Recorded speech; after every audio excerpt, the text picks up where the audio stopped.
Bismillahirrahmanirrahim. Assalamualaikum warahmatullahi wabarakatuh. Alhamdulillahi rabbil alamin. Wassalatu wassalamu ala rasulillahil karimil amin. Nabiyyina Muhammadin wa ala alihi wa sahbihi ajma'in wa ba'd. Faya ahbaballahi wa ahbaba rasulihi sallallahu alaihi wasallam. Usi nafsi wa iyyakum bitaqwallahi faqad fazal muttaqun. Fala tamutunna illa wa antum muslimun. Faqala ta'ala Ya ayyuhalladzina amanu taqullaha haqqa tuqatih wa la tamutunna illa wa antum muslimun. Saudara-saudariku, alhamdulillah bersyukur pada Allah Subhanahu wa taala kita diberikan kesempatan oleh Allah untuk kembali beraktivitas sesuai dengan yang Allah tetapkan kepada kita semua. Semoga seluruh aktivitas kita diridhoi oleh Allah Subhanahu wa taala. Kita juga bermohon kepada Allah semoga seluruh hamba Allah yang berkehidupan sampai detik ini, namun belum beriman, dikuatkan jiwa dan lisan mereka untuk bersyahadat sebelum wafat dan kembali kepada Allah. Pun demikian dengan para pelaku maksiat, dan boleh jadi kita termasuk di antaranya, diberikan kekuatan, hidayah, kelembutan pada jiwanya untuk mau bertobat sebelum wafat dan kembali kepada Allah. Semoga dengan itu kita termotivasi untuk berikhtiar menata kehidupan kita lebih baik daripada sebelumnya, sehingga melahirkan kualifikasi hidup hayatan thayyibah dan berakhir dalam keadaan husnul khatimah. Untuk itu, mari kita mencoba untuk berikhtiar dengan cara mengokohkan amal soleh itu dengan pondasi keilmuan yang kuat, dan akidah adalah bagian pokok dari pondasi yang dimaksudkan. Alhamdulillah, para ulama telah merumuskan pokok-pokok akidah dimaksud dalam karya-karya mereka yang merangkum keterangan dalam Al-Quran, juga penjelasan dalam hadis-hadis Nabi Muhammad SAW. Alhamdulillah, seluruh keterangan dimaksud himpunan itu dikodifikasikan dalam satu bentuk disiplin ilmu, diberi nama bahkan dengan namanya, ilmu akidah, ilmu tauhid yang mengarahkan seluruh aktivitas kita tertuju kepada Allah yang ahad. Alhamdulillah, di pertemuan yang lalu kita telah menuntaskan korelasi antara pokok-pokok keimanan dengan lahirnya disiplin-disiplin ilmu terkait dengan pembahasan dimaksud. Baik disiplin ilmu itu penguatan langsung terhadap bab akidah, ataupun nanti implementasi dari akidah itu sendiri yang melahirkan amalan, atau disebut juga dengan syariat yang nanti juga melahirkan disiplin ilmu tersendiri yang disebut dengan fikih. Kali ini dalam rangka penguatan iman, pokok-pokok keimanan agar tidak melemah, atau dalam bahasa kita penyebab kuat dan lemahnya iman, kita akan mencoba melihat bagaimana Nabi Shallallahu Alaihi Wasallam memberikan pembinaan, penguatan, motivasi kepada umat beliau Shallallahu Alaihi Wasallam, khususnya di era beliau berkehidupan, pada sahabat-sahabatnya yang tentunya akan terangkum dalam buku-buku hadis yang disampaikan kepada kita. Kali ini kita akan mencoba menjadikan satu di antara sekian kitab hadis sebagai referensi pembahasan. Seperti saya janjikan, hari ini kita akan bersama pembahasan kitab Al-Imam Al-Bukhari, atau Imam Muhammad bin Ismail bin Ibrahim bin Al-Mughirah bin Al-Bardizbah, yang terlahir di kota Ju'afah, kemudian juga di Bukhara, sehingga dikenal dengan Al-Imam Al-Bukhari, di Khorasan yang sekarang di wilayah Uzbekistan. Kita insya Allah akan memulai dengan pembahasan kitab dimaksud, dan saya pernah tunjukkan kepada Anda ada beberapa versinya. Ini yang versi tanpa terjemahan seperti ini, ya. Nah, yang ini nanti yang dari kitab aslinya, ya, Imam Al-Bukhari. Kemudian juga nanti ada versi syarah penjelas dari Al-Imam Ibnul Jauzi, ya, yang ini. Ibnul Jauzi itu nanti di wilayah Irak sekarang, ya, wilayah Irak, di sekitaran 508 Hijrah beliau, ya. Kalau Al-Bukhari kan 256 Hijrah. Kemudian ini kurang lebih 3-4 jilid, ya, yang ini. Kemudian nanti yang lebih agak panjang lagi ini, ya. Nah, ini adalah syarahnya Ibnu Hajar Al-Asqalani, ya, Al-Imam Ibnu Hajar Al-Asqalani, namanya Fathul Bari fi Syarah Sahih Al-Bukhari, ya, Fathul Bari fi Syarah Sahih Al-Bukhari. Beliau sendiri di 852 Hijrah. Ini 18 jilid sendiri kurang lebih, ya. Nah, insya Allah kita, karena waktunya cukup singkat, biasanya kalau kajian cepat tanpa syarah, Ini saya bacakan yang ini, gitu kan? Atau intisari dari syarah kita bacakan gitu, karena kita gabungkan. Kalau ingin kajian lebih mendalam bisa di halaqah-halaqah mendalam di kelas Pukau namanya, program utama kader ulama. Kita punya program Pukau terbatas di seleksi se-Indonesia. Nah, ini yang kita bahas yang cukup dalam dengan menggunakan yang ini. Ya, karena ini waktu kita terbatas, insya Allah ini pun sudah sangat lebih dari cukup yang syarah yang ini, karena juga cukup sangat baik, dan saya juga akan gabungkan dengan referensi-referensi lain dalam penjelasan detailnya sehingga ada pengayaan-pengayaan dari bab yang akan kita kaji, insya Allah.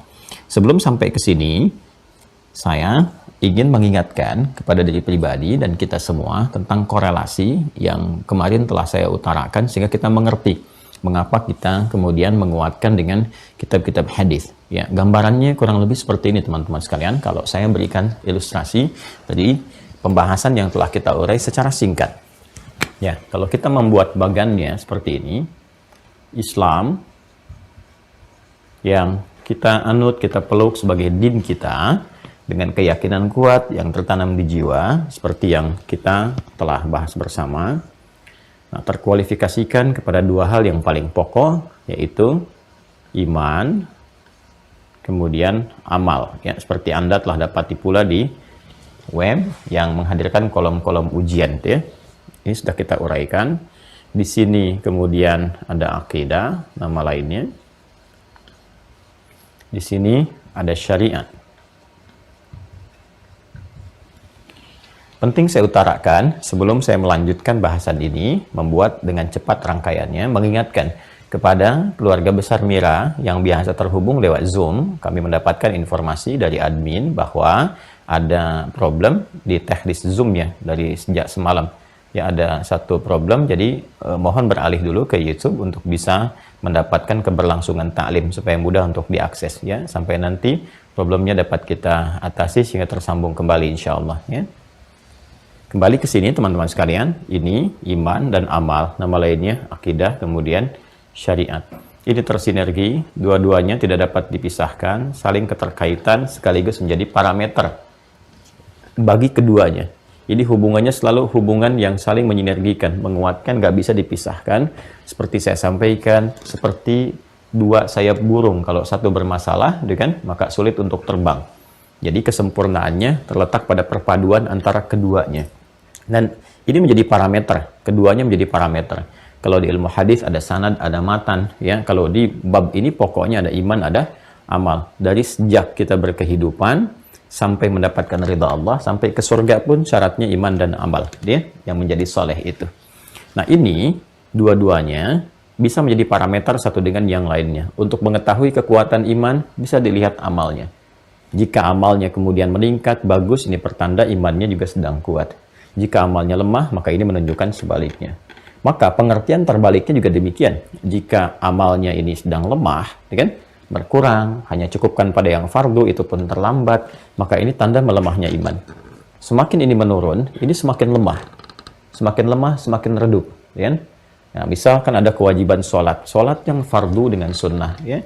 Sunnah sudah menurun terus, bahkan fardu pun sudah mulai agak jarang-jarang. Bahkan ada yang tidak mengerjakan sama sekali, bahkan cuma nunggu Jumatan sepekan sekali, itu pun duduk paling belakang dan seterusnya. Misal ini menunjukkan ada redup, yang redup di sini. Maka kita, ya, misalnya yang menjadi koleganya, temannya, sahabatnya yang mengetahui itu, kalau ada yang mengatakan dirinya muslim tuh yang menyatakan diri menganut Islam. Ya, namun ada tanda-tanda demikian, dibantu untuk didoakan, kan? Dengan doa kita di sepertiga malam, ya, dalam sujud kita, kemudian dakwahi dengan kelembutan, dengan cara yang baik, dengan tuntunan, kan? Bisa dengan tontonan, kalau tuntunan kita tunjukkan, ajak, dengan tontonan dikirimkan, ya, ceramah-ceramah yang menyejukkan, yang baik, hikmah dan sebagainya, sehingga ada sentuhan kepada jiwa untuk berubah. Demikian seterusnya. Ini butuh penguatan, butuh motivasi. Ya, walaupun keduanya saling menguatkan, tersinergikan, tapi keduanya punya pokok-pokok tersendiri, ya kan? Penguat-penguat tersendiri di wilayah internalnya masing-masing, yang dengan itu bisa menghadirkan cahaya, dan cahaya ini yang saling support menguatkan satu dengan yang lainnya. Ini memiliki nanti cabang ilmunya, ini pun ada cabang ilmunya. Dengan cabang ilmu itu, keduanya akan mengarahkan satu sinergi yang sangat baik. Ini nanti iman disebut dengan tauhid ilmunya, ya kan? Ini disebut dengan fikih ilmunya. Kurang lebih seperti ini. Ya, dan ini pun kadang disebut dengan fikih akbar yang tertingginya. Ini memiliki pokok. Pokoknya ada 6. Pokok dasar, simpulnya disebut dengan rukun. Ya. Kadang disebut dengan pokok, kadang disebut dengan simpul. Ya, kalau simpul itu bahasa Arabnya hablun, talinya hablun, kan? Sehingga kita sering mendengar istilah hablum minallah, kan? Hablum minallah, hablum minannas, kan? Hablum minallah urusannya terkait dengan ibadah, hubungan online kita yang terhubung dengan Allah. Kalau ibadah supportnya dari sini. Ya, karena ibadah itu muncul nanti dari terapan iman. Iman jadi amal, amal jadi soleh, amal soleh nanti rinciannya ibadah, kan? Ibadah nanti turunkan lagi menjadi hasanah, hasanah nanti menjadi ajrun, ajrun jadi rahmat, rahmat mendapatkan surga. Demikian.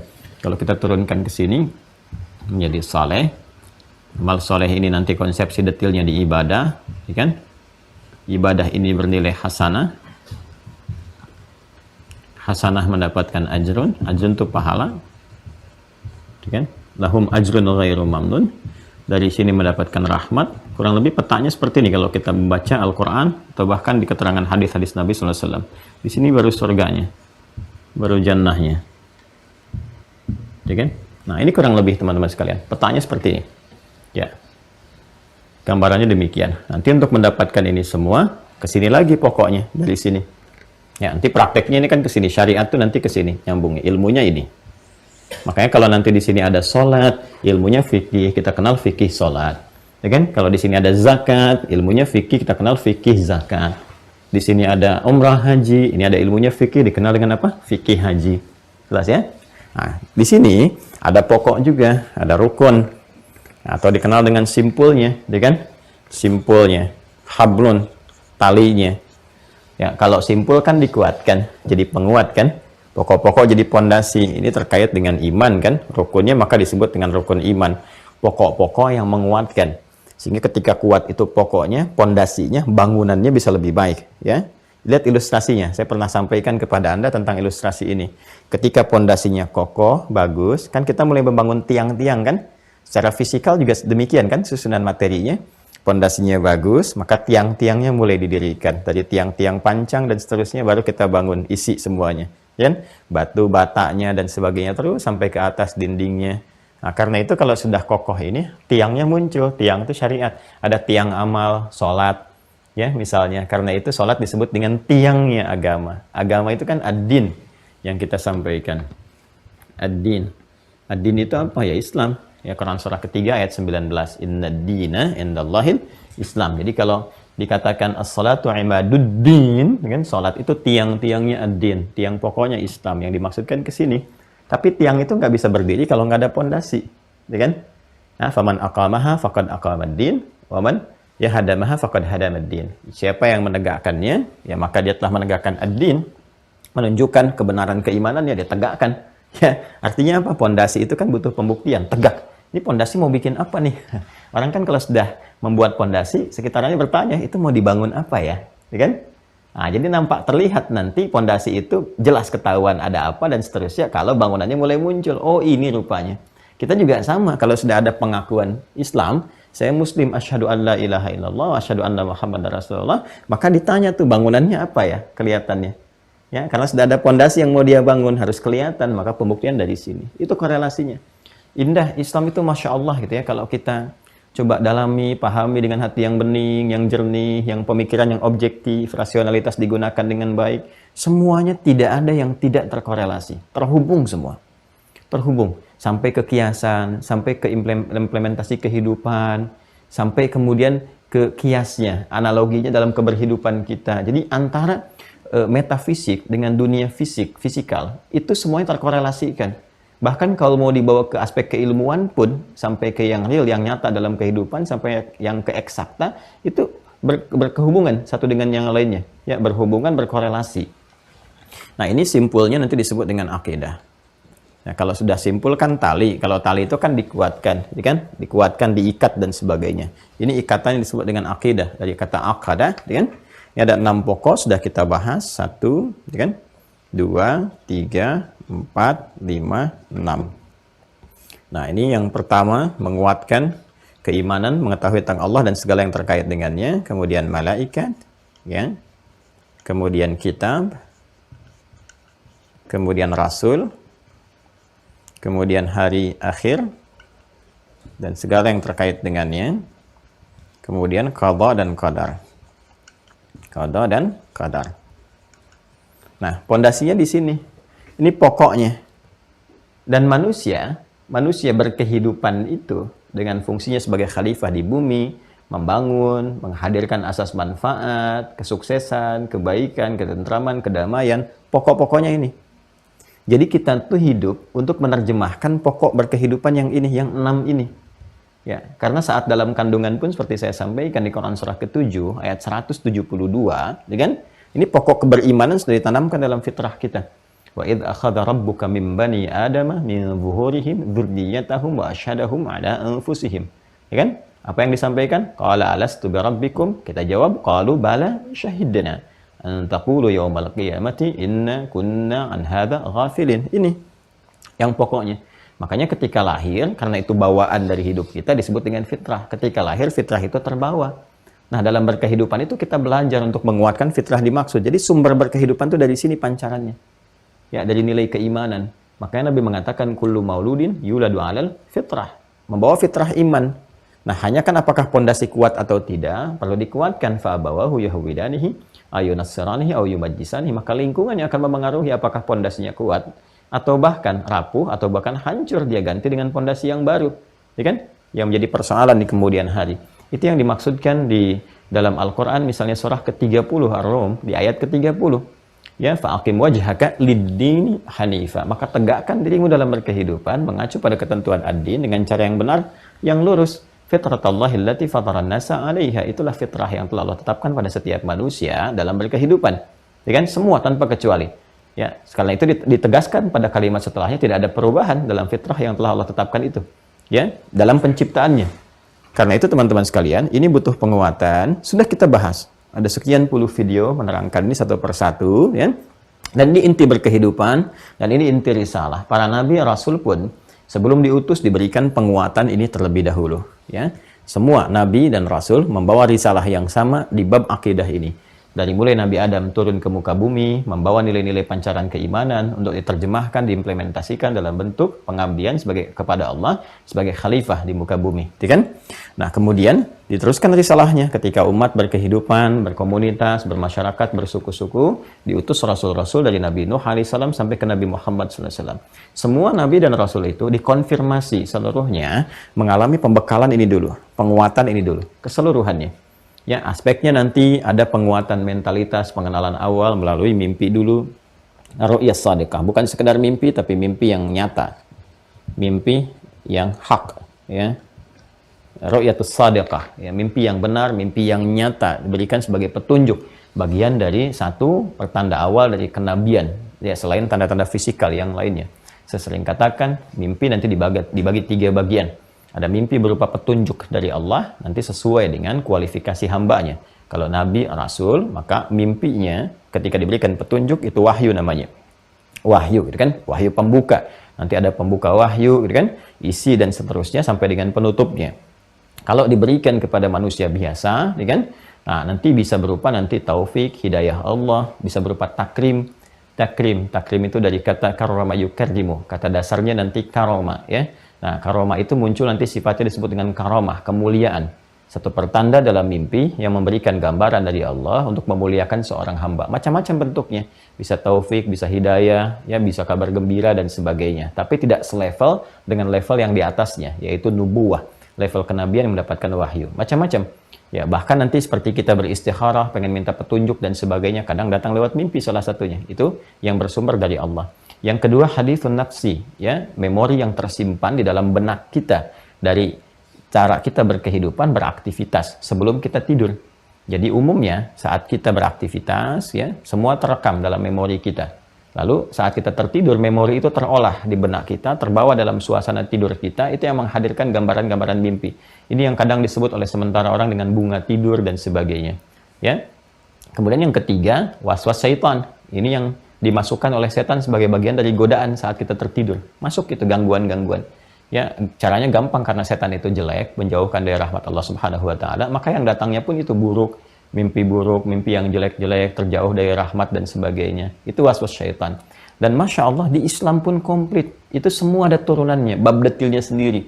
Bahkan nanti ada kitab tentang mimpi, Kitabul Ahlam, tentang mimpi, petunjuk-petunjuknya begini dan sebagainya.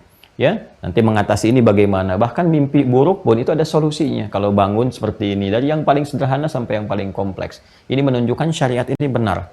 Ya, karena Allah meminta kita menjalani kehidupan. Kita tanya bagaimana caranya, bagaimana petunjuknya. Kalau didapatkan petunjuknya berarti kan harus lengkap, harus menjamin semua aktivitas kita, baik saat terjaga pun demikian saat tertidur.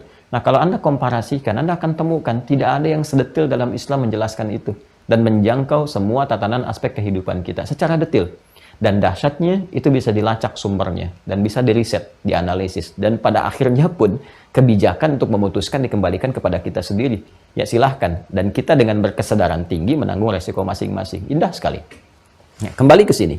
Ini yang berlangsung, Rasulullah SAW mengalami ini juga, seperti Nabi Yusuf mengalami ini, Nabi Ibrahim mengalami ini, dan seterusnya gitu kan. Nah ini berlangsung kurang lebih, ada referensi mengatakan 6 bulan berlangsung ini, sebelum masuk pada fase pengangkatan dari kenabian. Ya, kemudian pada usia 40 tahun, Nabi Muhammad SAW mendapatkan juga penguatan keilmuan. Sudah fase ini, ada fase pembekalan dan penguatan. Ya, dan penguatan secara internal. Sebagaimana Nabi Yusuf alaihissalam dikuatkan secara internal dulu, ya konsultasi ke ayahandanya dulu, kan? Ya ke ayahandanya, yaitu kita naikkan ke atas terus, ada ketemu Nabi Yakub, kan? Nah, Nabi Yakub naik ke atas lagi, ada Nabi Ishak, Nabi Ibrahim, jalur satu lagi Nabi Ismail, nanti sampai ke Nabi Muhammad SAW. Nah, konsultasikan ke ayahandanya. Diabadikan kan di Quran surah Yusuf surah ke-12 itu ketika beliau mengatakan saya bermimpi ya ayahku sayang itu kan, ayahku sayang itu menggunakan kata abati, ada abi, ada buya, ada abati, itu berbeda secara singkat ya, secara singkatnya kalau abi itu penghormatan ayah untuk menunjukkan sifat ayah dengan rasa hormat, kalau buya itu rasa sayang ya untuk menunjukkan satu kasih bentuk sayang, jadi hubungan yang dibangun dengan dasar sayang. Bisa nanti sifatnya hakiki, bisa majazi. Kalau majazi itu di keilmuan misalnya, kita menyayangi orang-orang saleh, orang-orang alim, orang pintar, kita katakan buya. Ya walaupun tidak ada hubungan misalnya genetik antara satu dengan yang lainnya. Kita kenal dengan Buya Hamka misalnya kan, untuk menunjukkan kita punya rasa sayang yang dalam sehingga mendoakan beliau, mengikuti ilmunya dan sebagainya. Kalau kita gabungkan antara sayang dengan hormat, itu disebut dengan abati namanya. Ya, abati. Di ibu juga ada ummi, umayyah, kan amati. Itu gabungannya. Jadi kalau kita katakan abati, itu artinya sayang dan hormat. Dan di Al-Quran, diksi yang menunjuk kepada hubungan anak dengan ayah, itu selalu komunikasinya sayang dan hormat. Ya, ayah manggil bunayya, bunayya, bunayya, anak memanggil ya abati inni ara fil manami, dan seterusnya. Ya, hei, duhai ayahandaku, saya melihat dalam mimpi, duhai ayahandaku dengan penuh hormat dan sayang. Demikian Nabi Ismail juga menjawab ya, ketika ketika Nabi Ibrahim bermimpi dikonfirmasikan jawabannya ya abatif al ma tu'mar, duhai ayahanda dengan rasa hormat dan sayangku, cepat kerjakan. Ini pasti wahyu, ini pasti petunjuk dari Allah. Itu bisa terbaca. Ini konfirmasi di internal, Nabi Muhammad pun demikian SAW. Ada penguatan begitu mendapat itu dikonfirmasi dengan istrinya ya, Sayyidah Khadijah tercinta, istri Nabi sallallahu alaihi wasallam, Ummul Mukminin, Masya Allah, semoga Allah merahmati beliau, menyayangi kan, sebagaimana Nabi memberikan juga petunjuknya, dan semoga rahmat itu pun disertakan kepada kita ya, sesuai dengan kapasitas dari amal saleh kita dan rahmat Allah Subhanahu wa taala kepada kita. Dikonfirmasi lagi. Nah, karena Nabi Muhammad itu risalahnya risalah penutup terakhir, maka harus mengonfirmasi nabi-nabi sebelumnya, risalah sebelumnya. Dan yang didengar oleh Sayyidah Khadijah, ya kan, membawa informasi risalah-risalah sebelumnya itu, diantaranya siapa? Waraqah bin Nawfal, dari koleganya juga. Maka dikonfirmasikan, benar nggak ini yang disebutkan di kitab sebelumnya? Ini suami saya ada tanda-tanda begini dan sebagainya. Dikonfirmasi, ternyata malah dibenarkan kan? Ini menunjukkan kebenaran risalah Nabi Muhammad yang diakui. Oh, coba dicek dulu satu-satu, apa yang kamu lihat, apa yang kamu rasakan. Begitu diceritakan, ya ibna akhi, Masya Allah, duhai anak saudaraku. Ya, disampaikan. Ini kamu telah mendapatkan begini, seperti Musa mendapatkan seperti itu, seperti Isa mendapatkan demikian, disebutkan. Ya, dan beliau sangat memahami tentang Injil, makanya menuliskan Injil dengan bahasa Ibrani, disampaikan oleh beliau. Bukan Bible ya, tapi Injil. Beda antara Bible dengan Injil. Beda. Kalau Bible dari Biblos itu catatan. Ya, dengan penilaian persepsi masing-masing. Kalau Injil, ini disebutkan kepada kitab yang diturunkan pada Nabi Isa. Nah, itu waktu turun-temurun disampaikan terjaga, ya, dan di kitabnya itu tertuliskan ada Waraqah bin Nawfal di antara yang menyampaikan itu, menulis dengan bahasa Ibrani, disampaikan di lingkungan jahiliyah pada masa itu, tapi sangat terbatas, tidak banyak menyebar gitu kan pada saat itu. Nah, Sayyidah Khadijah mengetahui, yang dikonfirmasi, disampaikan. Nah, dan itu dijelaskan di Al-Quran juga, Quran surah ke-61 As-Saff, di ayat yang ke-6, tentang berita Nabi Isa alaihissalam yang akan kedatangan Nabi penutup. Wa mubasysyiran bi rasuli ya'ti min ba'di ismuhu Ahmad, dan Nabi Isa memberikan kabar gembira akan datangnya Rasul penutup setelah beliau, yang diantara sifat karakteristiknya adalah sangat terpuji, ibadahnya kepada Allah tinggi. Sebutan itu disebut dengan Ahmad. Nanti nama sosialnya disebut dengan Muhammad SAW. Ya, nanti ada Al-Mahi, Al-Kafi, gitu kan. Kemudian juga Muhammad SAW, ada Ahmad dan turunan-turunan lain, nama sifat yang mulia. Bahkan sebelumnya, jauh sebelum itu, ya, kurang lebih 28 tahun ya. Kalau itu kan tadi 40 tahun, dikurangi 28 kan 12. 12 tahun saat dibawa oleh pamannya Abu Talib, seperti pernah saya kisahkan, dikonfirmasi juga ya oleh pendeta juga yang lebih jauh lagi di Syria, ya kan, namanya Buhaira atau George dikenalnya pada saat dikonfirmasi, dan itu secara faktual bisa didapatkan, dilacak dalam sejarah. Silahkan cek. Siapapun yang menulis tentang buku sejarah, sirah kalau dalam bahasa Arab, dicek itu, ditemukan referensi itu kan pembuktian. Di sejarah membuktikan kebenarannya, referensinya terang dan jelas, kemudian wahyu dikonfirmasi. Kalau yang tadi memberikan konfirmasi tentang dari turunan garis ke Nabi Isa, yang ini turunan garis ke Yahudi ke Nabi Musa, terus semua mengonfirmasi tentang Yahudi begini, tandanya diketahui dan seterusnya. Jadi konfirmasinya jelas, maka di internal diberikan pembekalan oleh Allah Subhanahu wa taala kurang lebih selama 3 tahun. Masanya 3 tahun. Ya kan? Nah, di sini secara internal Sayyidah Khadijah beriman, setelah mendengar itu Waraqah bin Nawfal juga beriman, berkomitmen membela Nabi, gitu kan? Kemudian setelah itu apa yang terjadi? Sahabat-sahabat dekatnya, Abu Bakar As-Siddiq juga beriman, ya. Kemudian siapa lagi di kalangan keluarga dekat? Ali bin Abi Thalib, karamahullah wajah, juga beriman, dan seterusnya. Di sini. Sampai nanti setelah 3 tahun pembekalan, kurang lebih tahun yang keempat, baru ada risalah terbuka. Dakwah secara terbuka. Dengan turunnya Al-Mudaththir itu. Dakwah terbuka. Nah, ini fase yang ini. Ya, ini berlangsung selama 10 tahun. Ya, karena itu nanti baik di kitab Ulumul Quran, di kitab hadis ya, yang dapat kita akses, akan ada keterangan Nabi menyampaikan dakwah di Mekah 10 tahun, di Madinah 10 tahun. Kalau digabungkan 20 tahun. Itu benar, yang dimaksudkan ini dakwah yang terbuka. Pembekalan internalnya 3 tahun nanti, ru'yah shadiqah, mimpi yang benarnya 6 bulan sebelumnya. Nah, ini nanti memberikan manhaj tersendiri kepada kita. Kalau kita ingin mengajak orang lain dalam kebaikan, menyampaikan risalah yang mulia, maka harus ada pembekalan secara internal dulu, penguatan pengetahuan, terutama pada aspek yang akan kita sampaikan kepada orang lain. Kita mengajak, misalnya kita ingin ajak tahajud, bekali dulu diri, tahajud dulu praktekkan, ya, kemudian ilmunya dibahas, tajamkan sampai dalam, sampai kuat, sampai mengerti. Jadi ketika orang bertanya, atau kita akan mengajak, kalau bertanya kan kita jawab seadanya yang kita tahu. Tapi kalau kita ingin mengajak, kita mesti punya bekal pengetahuan yang kokoh. Ya, kalau ditanya kenapa tahajud, kita jawab, ya, selain pembuktian iman, Allah janjikan begini, dan saya rasakan itu ada ketenangan, ketentraman, dan sebagainya. Ini gambarannya. Nah, ini 10 tahun ini, ya, ini masanya, fasenya, fase yang pertama dakwah terbuka. Fase yang pertama ini, teman-teman sekalian, ini terkait dengan penerangan aspek ini, pengokohan 6 pokok ini. Penguatan pondasi. Ini disampaikan sebelum beliau berhijrah. Berhijrahnya kemana? Ke Yathrib yang kelak jadi Al-Madinah Al-Munawwarah. Karena umumnya posisi sebelum hijrah itu berada di Mekah. Ini berada di Mekah fatrah ini, maka segala yang tergantung, ya, dan terkorelasikan dengan pengajaran ini disebut dengan Makkiyah namanya. Makkiyah.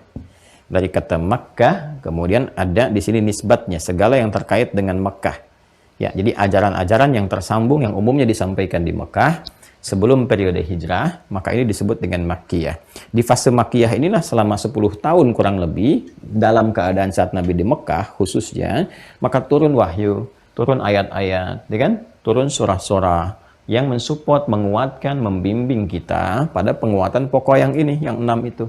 Maka surah-surah yang turun ini yang disebut dengan surah Makkiyah. Surah Makkiyah. Ya, pada umumnya. Kalau kita ingin kaitkan dengan pembahasan aspek tauhid, maka surah-surah yang diturunkan di Mekah sebelum Nabi hijrah. Kalau kita ingin bahas di ulumul Quran lebih luas lagi, surah-surah yang turun sebelum Nabi hijrah. Nanti setelah Nabi hijrah disebut dengan Madaniyah. Walaupun turunnya belum tentu di Madinah, tapi setelah Nabi hijrah. Kalau sebelum Nabi hijrah, otomatis adanya di mana? Ada di Mekah. Maka, dari sini, kita akan dapati bagaimana kokohnya orang-orang yang belajar dengan Nabi di fase ini. Fase yang pertama ini. Imannya kuat sekali. Kan kita belajar, bahkan kisahnya viral sekali. Bagaimana Bilal diancam, dipersekusi, akan dieksekusi, kan? Kemudian dibawa ke tanah lapang yang panas, teriknya luar biasa membakar, tangan diikat, disimpan batu yang cukup besar, menindih sehingga napasnya pun terganggu kelancarannya. Bukan cuma batu biasa, kan suasana panas, batunya panas. Ya kan? Hanya untuk diminta menanggalkan simpul-simpul ini. Ya kan? Diminta untuk melepas simpul-simpul akidahnya. Apa yang dikatakan? Ahad, ahad, ahad, ahad. Karena sudah terpatri nilai tauhid dalam dirinya. Ya, ditawari apapun itu tetap ahad, ahad, ahad. Dicambuk ahad, ahad, ahad, ahad. Ya, jadi nggak lepas simpulnya. Ya, nggak repot. Ini yang karena kuat. Pembinaannya karena kuat. Kalau nggak kuat nanti dikasih mie instan, udah geser. Kasih sarung, geser. Kasih bantuan materi, geser. Dikatakan aku mencintaimu, lepas simpulnya. Ini yang jadi repot nih. Kenapa? Karena pokoknya nggak kuat di sini. Pokoknya nggak kuat, ya kan? Karena itu, yang harus kita lakukan adalah penguatan-penguatan ini. Kita harus mengambil saripati-saripati ini untuk kita pelajari gimana sih orang-orang dulu belajar kepada Nabi. Itu yang kita jelaskan kemarin, makna-makna ini, gitu kan? Makna-maknanya dalam puluhan video yang telah kita tampilkan. Ini loh materinya ini, seperti ini, seperti ini, seperti ini. Tinggal kan belum penguatannya. Kalau kita ingin penguatan, berarti kita harus merangkum ini kan? Ya, ayat-ayat ini. Ini yang dikeluarkan oleh ulama, sehingga mereka banyak menuliskan kitab. Kemarin saya contohkan, nih kita munculkan kembali. Ini ada Syekh Mana Al-Qattan, ini sistematis yang menulis Mabahith fi Ulumil Quran. Ini diterangkan, surah apa saja yang termasuk Makkiyah. Terangkan, gitu kan? Kemudian juga nanti seperti yang saya sampaikan kemarin, ada Al-Itqan fi Ulumil Quran. Gitu kan? Al-Itqan fi Ulumil Quran. Nah ini. Nah seperti yang ini. Gitu kan? Nah ini juga sudah kita sampaikan. Ini dibahas surah-surah Makkiyah. Bahkan yang menariknya detil sekali. Masya Allah teman-teman sekalian. Ini turunnya kapan, dalam suasana apa, apakah siang ataukah malam, ada kejadian apa. Dan menariknya, setiap kejadian-kejadian itu dirinci lagi. Kalau detil disebutkan namanya, itu berarti merujuk pada kejadian si fulan. Jaminannya untuk si fulan. Tapi kalau secara umum disebutkannya, ini menunjukkan kejadian dimaksud, memberikan gambaran kepada kita, akan terjadi lagi karakternya di masa depan. Ya, kejadian yang mirip-mirip, yang serupa, cuman tokoh dan keadaannya berbeda. Ya, seperti Al-Kafirun kan turunnya di sini, Makkiyah. Al-Kafirun itu kan nggak disebutkan tegas, jelas siapa orang-orangnya. Hanya orang-orang yang belum menerima risalah, yang menutup diri dari Islam. Kafirun itu kan dari kata kafir, ya dasarnya kafaro. Kafaro itu menutup. Ya makanya diserap ke dalam bahasa Inggris jadi cover. Banyak kok dari bahasa Inggris berasal dari bahasa Arab. Ya seperti sugar gula itu dari kata sukar. Banyak, ya, termasuk ini cover. Cover itu dari bahasa Arab asalnya. Kafara. Ya kafara itu kan yang menutup. Kenapa disebut cover? Karena menutup isinya. Ini cover ini menutup isinya begini, tertutup sehingga nggak kelihatan isinya. Ya, kafir orang yang menutup diri. Ya, jadi ada orang-orang yang ketika disampaikan dia bertanya tentang Islam, disampaikan risalah begini, tapi dia menutup diri dari Islam, menutup dirinya, maka disebut kafir, ya kan? Jadi itu bahasa yang sangat luar biasa, lembut, ya halus untuk memberikan gambaran kontra dari iman.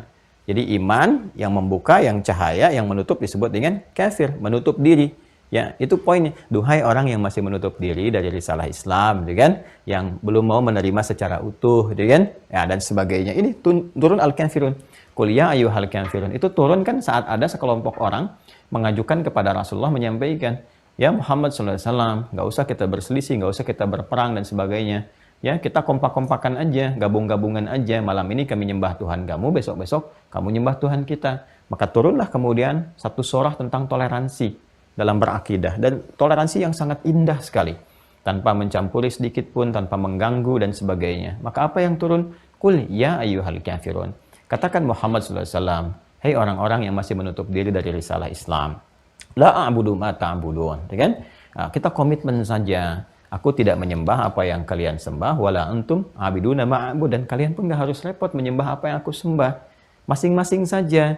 Kalau mau diuji, dikomparasikan, silahkan saling mempelajari. Anda mengenal tentang Islam, Islam menjelaskan begini, begini, begini. Silahkan riset tentang Tuhan, konsepsinya, di teologinya, ya di ilahiyatnya, silahkan dicek.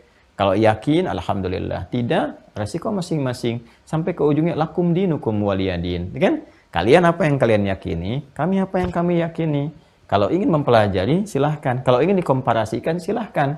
Mana yang kitab kalian, mana yang dianggap wahyu, silahkan dibandingkan dengan Al-Quran. Dicek, apakah ini benar, cek lewat perjalanan sejarah, cek lewat riset ilmiah, cek pembuktiannya. Ya, makanya di Islam nanti akan sangat indah kalau kita turunkan setelah ini kita uraikan. Nah, itu manhaj yang dibawa demikian. Nah, kalau disampaikan umum, maka dalam kaidah tafsir diantaranya menyebutkan peristiwa itu akan terjadi lagi. Di kemudian hari akan kita temukan orang yang mengajak-ngajak, gitu kan? Orang yang menyoal dan sebagainya. Maka sudah jelas di situ. Turun ayatnya, lakum dinukum waliyadin. Sudah konsepsinya masing-masing, nggak usah saling mengganggu. Dan nggak perlu ikut-ikutan, itu toleransi tertinggi itu tidak ikut-ikutan. Ya, tidak ikut-ikut, karena mengikuti sesuatu sementara kita menolaknya, itu ciri dari nifak namanya. Munafik juga. Ya, kita menampakkan di wajah kita seakan seperti toleransi, iya, tapi di hati kita mengecamnya, tidak mengakuinya. Nah, itu kan dusta, itu kan tidak jujur gitu. Maka kejujuran dalam berakidah menjadikan kita membiarkan masing-masing ya beraktivitas 100% sesuai dengan masing-masing, mandiri tanpa harus mencampurinya. Tidak boleh mengganggu, merusak, apalagi menghadirkan gangguan-gangguan yang tajam secara fisikal. Ada yang membom ini dan sebagainya, itu nggak boleh sama sekali, dosa. Ya bahkan dianggap suatu hal yang besar, ya merusak dan seterusnya, itu tidak diperkenankan demikian. Maka kalau ada yang seperti itu patut dipertanyakan keislamannya, bisa dilacak belajar dari mana. Tapi saat yang bersamaan orang yang mengajak-ngajak pun ya mengajak untuk masuk ke dalamnya, mengajak ikut serta dan sebagainya, itu pun bermasalah juga. Jadi toleransi yang tertinggi itu selesai. Dapat di mana itu? Makiyah. Jadi kalau kita turunkan ayat-ayat ini, jelas nanti ini akan kuat. Dan melahirkan sosok-sosok seperti Bilal bin Rabah, kan? Umar bin Khattab, Abu Bakar As-Siddiq, Uthman bin Affan, dan seterusnya. Dan seterusnya. Ini orang-orang yang belajar di sini nanti fase awalnya disebut dengan As-Sabiqun al-Awwalun. As-Sabiqun al-Awwalun, 40 orang. Jadi kalau suatu saat ya, kalau sudah agak enak, agak nyaman, nabung aja dulu dari sekarang. Mungkin ini salah satunya yang Allah berikan kepada kita, hikmahnya bisa menyiapkan diri. Nabung dengan baik, nanti kalau sudah ada umrah, sudah lebih nyaman, sudah enak, nah insya Allah sama-sama berangkat. Ini saya tunjukkan di mana belajarnya nih, yang as-sabiqunal awwalun, terutama yang 40 orang pertama. Nabi ngajarin akidahnya di mana, di tempat siapa. Ada anak muda usia 17 tahun, masuk Islam kurang lebih yang ke-17 dalam urutannya, namanya Arqam bin Abi Arqam. Tempatnya di mana? Rumah nabinya di mana, rumah tangga dengan Sayyidah Khadijah di mana. Ini jelas sekali, bisa dilacak. Jadi tempatnya secara geografis ada, bukti petilasannya juga ada, di sejarah disampaikan ada, semua sepakat ada, dan apa yang disampaikan pun abadi sampai sekarang. Dan uniknya, dahsyatnya, itu bisa dilacak. Ya, surah-surah Makkiyah dibuktikan. Ini melahirkan disiplin ilmu. Karena yang turun nanti ayat-ayat Al-Quran, kan? Maka ilmu yang terkait seperti saya sampaikan kemarin disebut dengan ulumul Quran. Ulumul Quran. Nah ini dikodifikasikan oleh para ulama jadi kitab-kitab tadi yang saya perkenalkan itu. Ini dahsyatnya. Jadi keilmuan kita itu teman-teman sudah teruji. Di Islam itu pondasi keimanannya didukung dengan ilmu. Tuh. Dan ilmunya bisa diriset, bisa diuji, bisa dikaji. Jadi ini yang menjadikan dalam Islam itu keyakinannya terjaga lewat ilmu. Jadi kalau mau dikonfirmasi ketemu semua. Kita dapat sekarang ya misalnya kitab suci Al-Quran. Ya kita imani, kita yakini, kita ibadahi, berinteraksi. Itu bisa dilacak. Dari mana kamu dapatkan Al-Quran? Kita ngaji aja.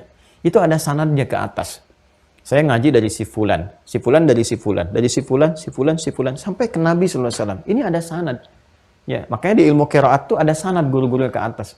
Saya belajar di Tripoli itu guru-guru saya punya sanad semua ke atasnya. Ada Syekh Dukali, Muhammad Al-Alim, ada Syekh Ali Al-Libi, Syekh Ali Al-Nigeria. Itu kalau ditarik ke atas, dari riwayat-riwayat yang berbeda pun, riwayat berbeda itu cara bacanya, isinya sama semua. Ya, karena nanti dialek-dialek di Arab itu kan dialeknya cukup banyak. Karena itu Al-Quran nanti turun, menyampaikan ya kepada kita lewat Nabi Muhammad SAW, itu kan dengan bahasa Arab yang fasih, yang mencakup semua dialek ini. Baik yang bacanya pakai A, wadduha contohnya, atau ada imalah kayak E, wadduha. Karena ada sebagian suku-suku Arab itu, dia kalau berbicara A itu menjadi E. Ya, seperti kalau wilayah kayak Palestina, Ya, terus kebagian nanti kalau kita tarik lagi ke sini dekat-dekat menular ke wilayah Irak dan seterusnya, ya kan? Itu kalau kita bicara termasuk Syria sebagiannya. Kalau kita sampaikan A, dia E. Ya, kaifa halik, ya kan? Dan seterusnya. Nah, itu bagi suku-suku yang demikian, itu turun nanti bisa disampaikan dengan riwayat yang menjangkau dialek mereka. Makanya ada imalah di antaranya. Ya, dan turunan lain nanti ada ilmunya juga di sini.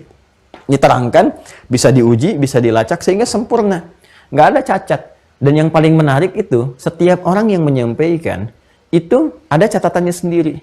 Si fulan siapa keterkaitannya, lahir di mana, tanggal berapa, tahun berapa, gurunya siapa, muridnya siapa, apa penilaian guru terhadap murid, murid terhadap guru, lengkap semua. Bisa dikonfirmasi. Nah, sekarang coba komparasikan, ada nggak Anda temukan yang seperti itu? Ya, misalnya ada kitab suci disampaikan, terus Anda yakini sebagai kitab suci, firman Tuhan di situ, cek sampai ketemu jalur ke orang yang menyampaikannya. Dia menyampaikan si fulan tahu dari mana? Ya, sampai tersambung misalnya terus. Kita ambil dari, misalnya sekarang ada yang menyampaikan ini Taurat. Coba, lacak. Dari mana Anda bisa tahu ini Taurat? Nyampaikan siapa sampai ke Nabi Musa? Jalurnya siapa? Ada yang berkehidupan dengan orang ini di waktu yang sama. Yang menegaskan dia menerima itu risalah dari orang sebelumnya, orang sebelumnya, orang sebelumnya. Sampai diketahui. Dia tinggal di mana, lahir kapan, wafat kapan, temannya siapa, gurunya siapa, teman-temannya siapa yang menguatkan risalah ini. Ditemukan nggak? Ya, Nabi Isa misalnya, sama. Ya, meneruskan Injil. Nanti ada catatan-catatan. Coba dicek lagi. Ini nerima dari siapa? Dari mana tahunya ini catatan benar? Siapa yang bisa menguatkan ini? Siapa yang membuktikannya? Nah, ini diperjelas lagi kodifikasi ini, teman-teman sekalian, dengan penjelasan Rasulullah. Nah, taklim Nabi yang mengajarkan isi Al-Quran ini, yang kelak dikodifikasikan di ilmu Qurannya, di ulumul Quran, penjelasan Nabi, keterangan-keterangan Rasulullah yang menerangkan tentang surah-surah Makkiyah ini disebut nanti dengan hadis. Ya, yang jejak diikutinya disebut dengan sunnah. Nanti penjelasan nabinya, kalau kita ikuti jejaknya disebut dengan sunnah, isi yang disandarkan disebut dengan hadis. Nah, hadis ini yang menjelaskan tentang konfirmasi ayat-ayat ini untuk penguatan iman. Nah, maka hadis pun saat disampaikan oleh Rasulullah, diterima oleh para sahabat, dipraktekkan sehingga melahirkan ketangguhan iman yang sangat luar biasa. Dibawa kemanapun kuat luar biasa. Ya, disogok, malah ditanya sampai ke orang Baduy. Umar coba ngetes, Umar bin Khattab itu sepeninggal Nabi, coba ngetes tuh. Dengan kurikulum yang serupa diajarkan, kan, sepeninggal Rasulullah, itu orang Arab Baduy, penggembala kambing, dites oleh Umar. Udahlah, saya bawa aja nih, saya beli satu, katanya. Nggak bisa, ini bukan punya saya. Nggak, saya naikin harganya, nggak bisa, ini bukan saya. Walaupun bukan punya kamu, tuan kamu kan nggak ada di sini. Tenang aja, gitu, bilang aja dimakan serigala, dites oleh Umar. Kan? Bilang aja dimakan serigala, gitu kan. Kamu kan aman pulang. Fa'inallah. Maka Allah di mana katanya? Coba lihat, konektivitas antara dirinya dengan Rabbnya itu tinggi. Dia lebih takut tuh kan, merasa diawasi oleh Allah, dihisab oleh Allah, dibandingkan dengan tawaran-tawaran manusia. Fa'inallah. Lalu Allah di mana? Maka Masya Allah, Umar sangat bersyukur, gitu kan? Memberikan respon yang luar biasa. Artinya ketika beliau jadi pemimpin, beliau kan akan dihisab oleh Allah. Ya, tentang bagaimana keadaan umatnya, bagaimana tentang keadaan rakyatnya, masyarakatnya, dan sebagainya. Beliau pastikan, bukan hanya kesejahteraan sosial dan sebagainya, tapi bagi orang Islam, akidahnya pun dijaga. Nah, ini yang coba kita kuatkan, dibawa ke dunia diplomasi, ke birokrasi, dalam kehidupan sosial, dan macam-macam. Jangan sampai nanti tawaran begini, disogok, diikutin proyeknya. Ujung-ujungnya kan ditangkap oleh pihak yang berwenang. Maka kalau iman kita kuat, nggak ada tuh korupsi. Nggak ada sogok menyogok dan sebagainya. Nggak ada bikin hoax. Jadi kayaknya tertib gitu, aman, enak. Kita butuh kualitas yang demikian. Nah, penjelasan dari Nabi ini, kurikulumnya yang diwariskan kepada zaman sahabat, dipraktekkan, menghasilkan kualifikasi tadi, dikodifikasikan, dikumpulkan lagi oleh para ulama. Maka jadilah kitab hadis yang pengantarnya saya sampaikan kemarin. Di antara yang sangat kreatif, tadinya mereka menghafal itu. Ribuan. Sahabat tuh menghafal. Ya, sampai banyak, yang ada yang 5.000, ada yang 2.000, ada yang macam-macam, kumpulkan. Dilacak lagi oleh para ulama setelahnya. Ya, jadi setiap sahabat ngajar, ada yang mencatat, dikumpulkan. Begitu dikumpulkan, jadikan kurikulum hidup, dibuat topik-topik. Ya, 1 sampai sekian. Di antara yang paling rinci, menuliskan, menggabungkan itu semua, di antaranya Imam Muhammad bin Ismail yang dikenal dengan Imam Al-Bukhari karena berasal dari Bukhara. Maka muncullah Sahih Al-Bukhari. 97 topik. Ini pun dahsyatnya bisa dikonfirmasi. Ya, jadi sebagaimana Al-Quran terjaga karena Allah langsung yang menjaganya, karena itu sampai sekarang dari lafadznya, ya, dari bacaannya, itu semua sempurna sampai hari ini, nggak ada yang berubah.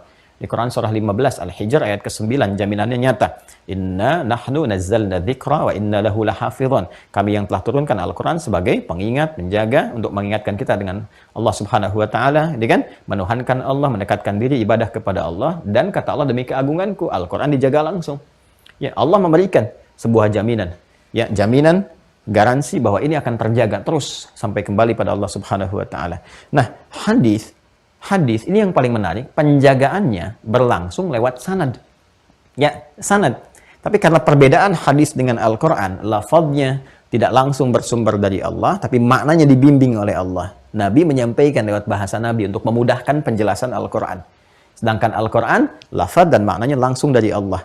Itu kan sebagai gambaran, ini firman bimbingan langsung dari Allah disampaikan sebagai petunjuk untuk membenarkan firman Allah Subhanahu wa taala sekaligus membenarkan ketuhanan Allah. Kalau ditanya buktinya apa? Ya ini.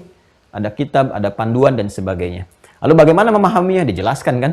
Ya, kalau kita kemudian bayangkan, gambarkan untuk menjelaskan, kan butuh fleksibilitas, butuh kemudahan.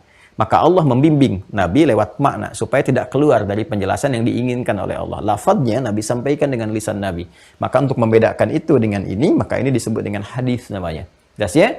Maka jaminan Allah yang disampaikan di Al-Quran akan otentisitas kebenaran makna hadis lewat firman Allah, "Wa may yantiqu 'anil hawa in huwa illa wahyun yuha 'allamahu syadidul quwa" di surah An-Najm itu. Nah, ini pun teman-teman, ini bisa dilacak kebenarannya. Maka ada sanad lagi, nanti ada ilmunya lagi, ilmu hadis, kitabnya juga ada lain lagi. Ya, ini nanti ada dua lagi nih. Tuh, selalu aja tuh cabangnya begini. Ya, untuk saling mengonfirmasi. Nanti ini ada sanad. Ya. Ini ada matan isi. Dua-duanya melahirkan ilmu lagi. Ya. Ada nanti ilmu riwayat, ilmu dirayah. Ya, keduanya digabungkan jadi mustalah hadis. Jadi sanad punya ilmunya sendiri. Jadi ini bisa dikonfirmasi, bayangkan ya, jangankan Al-Quran yang sampai ke kita, yang bisa dilacak guru-gurunya. Urusan hadis pun teman-teman sekalian, antara sanad dengan matan, itu bisa dilacak juga. Ya, sanad tuh bisa dicari nih.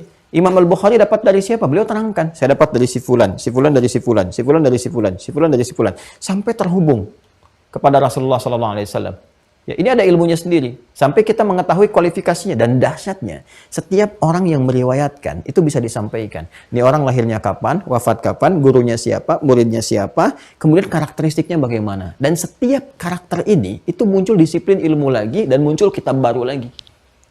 Untuk menyampaikan profil orangnya misalnya, ada siapa lagi misalnya? Ya, ada yang terkait dengan jarah wa ta'dil. Ya, biografi yang khusus menyoal tentang karakteristik orangnya, apakah kredibilitasnya benar atau tidak. Ada mizanul i'tidal, ada wafayatul a'yan, ya kapan orang-orang ini wafat, di tahun berapa, kapan kejadian apa, sehingga dikonfirmasi dan ini dibenarkan oleh sejarah. Ketahuan. Ya, jadi Anda bayangkan keterangan nabinya aja itu ketat sekali. Kita punya tradisi ini. Makanya Islam itu terjaga dari penyimpangan-penyimpangan. Ada pakemnya sendiri. Nggak bisa datang sendiri orang menyampaikan. Jadi kita bisa cek murni nggak dari nabi itu gambarannya. Jadi kalau ada kreativitas orang-orang sekarang menyampaikan, oh ini produk budaya ini, ya itu pasti ajaran baru itu. Ya, karena di Islam tuh punya tradisi ini. Tradisinya mengacu pada kebenaran. Dan dahsyatnya, semua yang disampaikan, baik tadi Al-Quran ataupun hadis, itu berkesesuaian dengan masanya masing-masing. Menunjukkan mukjizat yang sangat tinggi. Coba silakan cek. Relevansi antara hadis di masa Nabi dengan sekarang, masih relevan kan? Sampai kapanpun. Apalagi ayat Al-Quran. Coba, hadis tentang bangun tidur, mau dikaji sampai kapanpun, tetap akan relevan sampai sekarang. Dan terbukti nyata. Bangun, duduk dulu, hilangkan bekas ngantuk, gitu kan? Kemudian berdoa dan sebagainya. Terus itu dari mulai tata cara makan, oleh riset dibenarkan, memang seperti itu bagusnya. Ya, saya ini mengetahui hadis tentang dalamnya bagaimana, tentang dibagi tiga itu antara makanan, minuman dengan udara yang masuk ke tubuh kita itu saat meneliti kemarin tentang awal-awal COVID itu. Ya, meneliti bagaimana ketika masuk ke dalam tubuh, ya kita mengonsumsi sesuatu, gitu kan, masuk, begitu dicek, ya, wah ini, oh ini ternyata yang masuk ke tubuh kita itu ada saringan-saringan, makanan masuknya lewat jalur ini, begitu makanan masuk, otomatis ada bagian yang menutup seperti ini, sehingga nggak masuk ke bagian udara. Ya, begitu ini sudah selesai, kebuka lagi, udara masuk lagi. Allahu Akbar. Ini, karena itu wajar, nggak boleh saling menimpa satu dengan yang lain, ada porsinya. Ini porsi makanan, porsi minuman, porsi udara. Jadi kalau salah satunya berlebihan akan menutup. Ya, makanya kalau orang makannya terlalu banyak nutup sampai ke melebihi porsinya, melewati batas, itu kalau dalam bahasa apa Ukraina itu ungap ya. Ungap ya, pengap ya, pengap. Itu. Jadi pengap kan kita merasakan kalau banyak makannya dipengap kan? Itu karena tertutup bagiannya. Karena itu Nabi proporsional mengatakan ini sepertiga, sepertiga, sepertiga. Artinya komposisinya proporsional, tergantung bagian keadaan tubuh kita sendiri. Ini dahsyatnya. Ya, termasuk ini pun ada ilmunya sendiri, ilmu matan dan seterusnya. Nah, ini apa yang penting dengan pembahasan kita? Semua jalur ini kita akan keluarkan pada bab yang pertama ini. Ya, kita belum masuk ke sini teman-teman. Kita masih di sini. Nah, kita harus keluarkan bab-bab yang terkait dengan penguatan iman.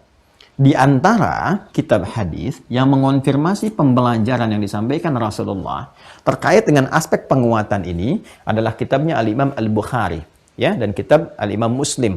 Keduanya menjadi rujukan yang paling utama, penjelas dari keterangan Rasulullah tentang ayat-ayat yang disampaikan kepada Rasulullah SAW, ya, sebagai firman dari Allah Subhanahu Wa Taala yang bisa diriset, dikaji, ya, segala turunannya, baik dari segi riwayatnya terhubung sampai ke Rasulullah atau bahkan sampai isinya. Dan telah banyak ulama menyampaikan karya-karya dimaksud. Pengantar ini yang saya sampaikan sehingga kita bisa mengerti kalau mau ngaji kitab ini maksudnya. Kita punya dasarnya. Oh, ini kenapa saya ngaji kitabnya. Oh, ini maksudnya, kan? Dan kenapa kita memulai dengan Sahih Al-Bukhari? Selain karena kualitasnya dan validitas yang diakui oleh para ulama, sepakat seluruhnya, ijma ulama-ulama di muka bumi, bahwa ini yang paling kualifikasinya bagus, ya, karena memang apa ya, kitab yang lain semuanya bagus. Tapi yang ini memang mengkhususkan, ya, isinya untuk diseleksi seluruhnya sehingga kualitasnya yang sahih semua. Yang benar diteliti, yang sahih, tapi babnya umum. Babnya umum. Nah, di antara sekian bab yang umum itu dibuat 97 topik, ya, yang mencakup topik umum seperti pernah saya terangkan dari 4 kualifikasi hadis pada umumnya, kitabnya itu, maka disebut dengan jami'. Maka beliau menamai kitabnya, kalau kita mau bacakan seperti pernah saya sampaikan, ya, Al-Jami', gitu kan? Al-Musnad As-Sahih Al-Mukhtasar min umuri Rasulullah sallallahu alaihi wasallam wa sunanihi wa ayyamihi. Ini dikenal supaya singkat disebut Sahih Al-Bukhari. Ya, dikenal dengan kitab Al-Jami'. Saya perkenalkan dulu isinya secara singkat. Al-Jami', kitabnya isinya komprehensif, ya. Jadi memuat bab-bab topik-topik yang luas. Di sini kurang lebih 97 topik. Ya, kemudian disampaikan lagi musnad, diteliti sanadnya. Musnad itu nanti asnada yusnidu, kemudian musnid untuk orangnya yang meriwayatkan, musnad susunan turunannya. Jadi beliau mengatakan, aku telah teliti semua topik-topik di sini, hadis-hadisnya, aku teliti semua tersambung kepada Rasulullah. Dan silahkan Anda cek, Anda uji kualifikasi orang-orangnya. Benar nggak ada si fulan dan sebagainya. Ya kan? Kemudian sahih, aku pastikan semuanya sahih. Sahih itu ada syaratnya lagi. Ya, disebut hadis itu sahih, termasuk nanti sanadnya ada 5 lagi. Ya, mattasala isnaduhu binaqlil adlid dhabiti anil adlid dhabiti, kan, min ghairi syudzudin wala illatin qadihatin. Ada 5 pokoknya. Harus tersambung sanadnya, nggak boleh putus, kan? Nggak boleh putus di tengah-tengah, nggak boleh putus di ujungnya. Jadi kalau putus di ujung, nah bergeser dari sahih kepada yang lain. Ya, kemudian mattasala isnaduhu binaqlil adlid dhabiti. Adil harus punya sifat adil dan dhabit. Ya, jadi nggak bermasalah orangnya. Nggak banyak disoal oleh orang-orang, kelihatan tolak ukurnya, kebaikan dan sebagainya. Kemudian dhabit punya kekuatan hafalan yang sangat luar biasa. Jadi ada kualifikasi, ini nggak main-main. Jadi nggak bilang A, sekarang bilang A pakai titik, nanti 5 menit kemudian jadi koma. Atau ini kayaknya begini. Nah, itu keluar kualifikasi. Bisa turun nanti berdasar kualitas hafalan. Kalau beda sedikit jadi hasan nantinya. Nanti ada mudtarib, ada macam-macam. Ya, kemudian min ghairi syudzulin wala illatin qadihatin, enggak disoal banyak orang tentang perkara-perkara yang bisa menurunkan marwah dirinya atau merusak tentang keagamaannya. Ya, enggak ada pelanggaran ringan apalagi yang berat, gitu kan, pelanggaran-pelanggaran ringan. Ya, dari yang misalnya salah menatap, salah begini, salah bicara, gitu kan, yang kadang-kadang kalau kita kan, saya pribadi suka terpeleset, ya, lisan dan sebagainya, ini menjaga betul dirinya. Nah, apalagi hal-hal yang disoal oleh agama. Ya, ini ngarang-ngarang sesuatu aja, ini nggak masuk kualifikasi sehingga nggak bisa dibedakan mana hadis, mana karangan dirinya. Itu namanya diteliti keseluruhannya. Maka kata beliau, ini al-jami', gitu kan? Kemudian musnad sahih, al-mukhtasar, simple di dalamnya, nggak bertele-tele. Jadi manhajnya oleh beliau diterangkan ayatnya dulu, dikonfirmasi ayatnya, karena kan dari ayat tuh. Ya, fasenya ayat dulu, setelah ayat hadis nabinya. Ya, kalau dibutuhkan beliau keterangan sedikit, jadi kasih keterangan, nanti dibutuhkan itu diterangkan sedikit, langsung kemudian ke hadis-hadisnya. Setiap topiknya nanti banyak hadis. Setiap topiknya banyak hadis. Kemudian min umuri Rasulullah sallallahu alaihi wasallam wa sunanihi wa ayyamihi, di dalamnya terkumpul segala hal yang terkait dengan aktivitas Nabi yang bisa diakses oleh Imam Al-Bukhari. Artinya ditelusuri, diakses itu ditelusuri, karena kan beliau nggak hidup di zaman Rasulullah. Ditelusuri dari orang-orang yang tersambung informasinya ke kehidupan Rasulullah SAW. Dicari, hidupnya dibaktikan untuk itu saja. Ya, dan kegiatan Nabi 24 jam. Dihimpun jadi 97 topik, ditulis selama 16 tahun. Ya, dimulai di Masjidil Haram, diakhiri di Masjid Nabawi sebagai hujjah beliau untuk berjumpa dengan Rasulullah SAW. Cari bekal nih, bekalnya luar biasa begini. Nah, nanti disyarah seperti saya sampaikan. Nah, dibuat 97 topik. Topik pertama kita Badul Wahyi, mengonfirmasi kenabian dulu. Jadi kalau nanti langsung tiba-tiba akan ditanya dari mana taunya benar itu dari Nabi. Makanya jenius Imam Al-Bukhari. Dimulai dengan kitab Badul Wahyi, menerangkan tentang mula risalah wahyu untuk meyakinkan pada kita bahwa semua topik yang disampaikan, hadis yang disampaikan dari orang yang benar kenabiannya. Dari mana taunya? Disebutkan tanda-tandanya. Tanda kebenaran Nabi itu gini, dikonfirmasiku rasul-rasul sebelumnya. Ya, Nabi Nuh terus sampai ke Nabi Isa alaihissalam. Ya, menjadi Nabi itu punya tanda ini, secara fisikal begini, gitu kan? Ya, secara kemudian tanda-tanda kewahyuan begini, mimpi begini, macam-macam. Semua punya kesamaan. Nah, nggak mungkin beda. Semua Nabi punya tanda-tanda itu. Nanti tergantung kemuliaan di masanya, diberikan kelebihan-kelebihan. Ya, semacam kalau dari awal kan Nabi Nuh sendiri itu, kan? Terus nanti ada yang disiapkan lagi masa-masa berbeda. Nabi Ibrahim dengan Nabi Ismail, bahkan bersamaan dengan Nabi Ishak. Kan Nabi Ibrahim kan memberikan pembekalan, penyiapan. Biasanya kalau sebelum Nabi Muhammad itu disiapkan dulu. Ya, jadi setiap nabi itu ada penyiapannya. Nabi Ibrahim menyiapkan anaknya, Nabi Ishak, Nabi Ismail diberikan pembekalan. Ya, diberikan dulu wawasan, jalan ini, itu, dan sebagainya. Nanti Nabi Ishak ke Nabi Yakub. Nabi Yakub sejaman dengan Nabi Yusuf. Nabi Yakub membuka jalan untuk Nabi Yusuf terus ke bawah. Ya, sampai Nabi Daud dengan Sulaiman. Nabi Daud membuka jalan untuk Nabi Sulaiman. Disiapkan. Bahkan di masa Nabi Ibrahim nanti ada Nabi Lut juga. Ya, terus. Ya, sampai nanti ke Nabi Musa, ada Nabi Harun juga. Ya kan? Saling menyiapkan. Ya, terus yang paling menarik apa? Nabi Isa juga didahului kan oleh siapa? Nabi Yahya kan? Bahkan sebelumnya atasnya Nabi Zakaria. Nabi Yahya membuka jalan ke Nabi Isa. Ya, jadi semua nabi dikonfirmasi, dibukain jalannya begini. Dan semua nabi itu membuka jalan untuk Nabi Muhammad SAW. Ya kan? Nah, itu karena penyempurna dibuka dan semua turunan ada. Ya, makanya semua nabi.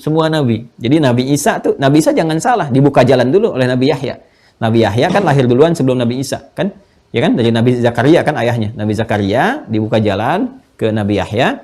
Nabi Yahya nanti membuka jalan dulu untuk Nabi Isa alaihissalam. Nabi Isa masuk, risalah disampaikan. Terus semua begitu. Kalau tarik ke atas juga begitu. Nabi Harun dengan Nabi Musa alaihissalam, kan? Kemudian siapa lagi terus ke atas? Nabi Daud dengan Nabi Sulaiman, ayah anak dan seterusnya. Ada yang kerabat, saudara, kan? Isa dengan Nabi Harun kan saudara juga kalau ditariknya. Kalau tarik ke atas, ya, tarik ke atas ya terus sampai ke keluarga Imrannya. Kalau mau ditarik ke atasnya Nabi Isa anaknya Sayyidah Maryam alaihissalam. Maryam anaknya siapa? Imran, ya, Imran bin Matan. Kemudian menikah dengan siapa? Hanna punya saudari namanya Elisobat itu menikah dengan siapa? Nabi Zakaria. Nanti melahirkan siapa? Nabi Yahya. Nah, jadi saudaraan tuh kalau tarik ke atas, dibuka jalan. Ke atas juga sama. Nabi Musa dengan Nabi Harun saudaraan juga. Terus ke atas tuh. Ya, ada yang ayah anak seperti Nabi Yakub, ya, dan ke bawahnya Nabi Yusuf, ya, Nabi Ishak ke atasnya dengan Nabi Ibrahim, Nabi Ismail dengan Nabi Ibrahim. Terus ada yang Nabi Ibrahim dengan Nabi Lut, bersamaan semua. Dan semua Nabi Rasul itu menjadi pembuka risalah untuk Nabi Muhammad SAW. Dan bisa dilacak semua itu kesempurnaan Nabi Muhammad. Jadi semua seperti itu teman-teman sekalian. Sampai nanti tersambung ke kita. Punya tanda yang sama, maka pembukanya kita Badul Wahyi. Kalau kita udah yakin, udah belajar itu terkonfirmasikan, nanti babnya ada sendiri, pelajari, oh gini. Jadi gampang aja kalau ada yang ngaku-ngaku Nabi, Rasul, lihat nih. Wah, dari wajahnya udah kelihatan bukan Nabi. Dari wajahnya udah kelihatan. Dari kata-katanya, masa Nabi begini, masa Nabi memprovokasi, masa Nabi kata-katanya kotor dan sebagainya. Masa Nabi ngajak kepada keburukan. Masa Nabi ngajak kepada celaan-celaan yang buruk, ya hilang akhlak, ya, ini nggak mungkin. Udah dari wajahnya udah kelihatan, bukan Nabi nih mah. Udah. Makanya kata Nabi, lah Nabi ya Pak, nggak ada Nabi lah, udah tepiin aja gitu. Tanda-tandanya sudah jelas. Nah kalau udah yakin seperti itu, oh yakin dari Muhammad Nabi Rasul, cirinya begini, dikonfirmasi oleh sejarah, muncul kitab sirah, muncul macam-macam, dan dari setiap eranya itu selalu ada sejarah menerangkan. Silakan cek setiap eranya. Ada yang dibikin nazam, dibikin syair, ya macam-macam terus kan. Yang syair itu kayak diba, itu kan syair yang menjelaskan tentang Nabi dan sebagainya. Ada di kitab dulu sampai kekinian. Tidak ada setiap masa, kecuali ada da'i-da'i Ya, ulama-ulama, penulis-penulis yang diantara mereka menulis kitab sirah untuk mengonfirmasi. Jadi uniknya setiap masa pun mengonfirmasi kebenaran risalah nabinya. Ini kesini dan sebagainya. Untuk membuktikan kepada setiap masa ini kebenaran risalah Nabi Muhammad SAW. Silahkan cek. Ya, di setiap masa ada kitab-kitab baru, kitab ini. Ada aja buku yang nulis, bahkan secara parsial ditulis. Ya, bahkan sampai humornya Nabi dibikin buku sendiri. Ini humornya Nabi, ini kemuliaan Nabi, tanda-tanda Nabi, macam-macam deh. Ya, sampai penulis kitab hadis juga ada. Syama'il Muhammadiyahnya karya Al-Imam At-Tirmidzi. Ya, bahkan yang menyampaikan dakwah saja, ceramah itu tentang Nabi lewat lisan, itu oleh jamaahnya juga dikumpulkan jadi buku lagi. Seperti Syekh Syarawi kan, beliau kan nggak menulis kitab tentang Nabi, tapi menyampaikan tentang gambaran risalah kehidupan Nabi dari ceramahnya itu ditulis jadi buku. As-Sirah An-Nabawiyah. Ada di sini kalau nggak saya keliru tuh. Ya, bismillah. Ini dia nih. Nah, kan ada ini ya. Nah, ini nih. Ini kitab bagus nih, teman-teman sekalian. Tuh. Ada nanti Ar-Rahiqul Maktumnya Syekh Mubarak Furi itu bagus juga, dapat penghargaan malah. Dengan kekiniannya. Macam-macam lah. Ya, jadi setiap masa terkonfirmasi semuanya. Artinya apa? Udah yakin nih, udah benar. Nabi Muhammad benar, tandanya ada, sejarah membuktikan kebenarannya, rumah tempat lahirnya masih ada, tempat berumah tangganya ada, perjalanan sejarahnya disampaikan, kurang apa lagi? Jelas kan? Ya kan? Dikonfirmasi semuanya, dijelaskan semua karakteristiknya. Berarti udah yakin. Kalau sudah yakin, benar ini Nabi, ini Rasul, tinggal lihat apa ajarannya. Maka ajaran pertama dibuka oleh beliau di kitab yang kedua dari 97 topik disebut dengan Kitabul Iman.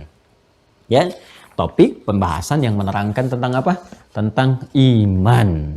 Nah, kalau tentang iman pasti bahas yang ini. Kalau bahas yang ini berarti fase awal kenabian. Kalau fase awal kenabian berarti menerangkan tentang ayat-ayat Quran yang turun untuk menguatkan iman. Inilah hadis-hadis ajaran Nabi yang coba kita dalami sehingga dengan itu diharapkan kualitas keimanan kita bisa didapatkan hasilnya seperti orang-orang dulu yang hebat-hebat itu. Yang disogok, dia tolak. Ya kan? Sampai dipersekusi, dia tetap bilang ahad, ahad, ahad, ahad. Dibawa kemanapun, dia bergerak dengan keimanannya. Itu indah.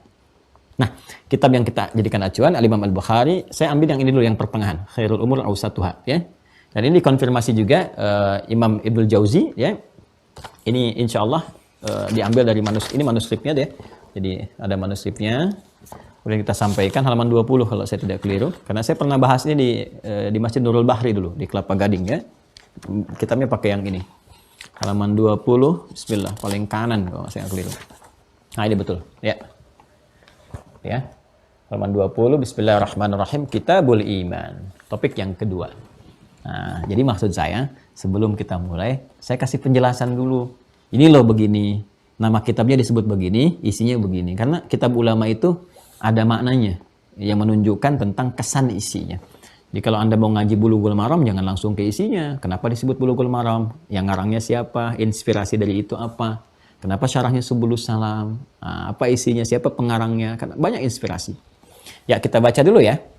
Nah, satu bagian supaya ada yang didapatkan hari ini. Bismillahirrahmanirrahim. Kitabul Iman. Ya, topik pembahasan tentang iman. Seperti saya sampaikan tadi, manhaj atau metodologi Al-Imam Al-Bukhari yang menjelaskan tentang isi kitab beliau ini. Jadi beliau nanti cantumkan ayat Qur'annya dulu. Nah, ini menunjukkan beliau ini luar biasa faqih ya, jenius ya. Ayatnya dulu, ya kan? Nah, menempatkan posisi tertinggi firman Allah Subhanahu wa taala sesuai dengan subtopik-subtopiknya. Setelah itu nanti disampaikan hadisnya. Kalau dibutuhkan keterangan singkat padat, ya. Kadang-kadang nanti dalam hal tertentu dijelaskan qaul sahabatnya.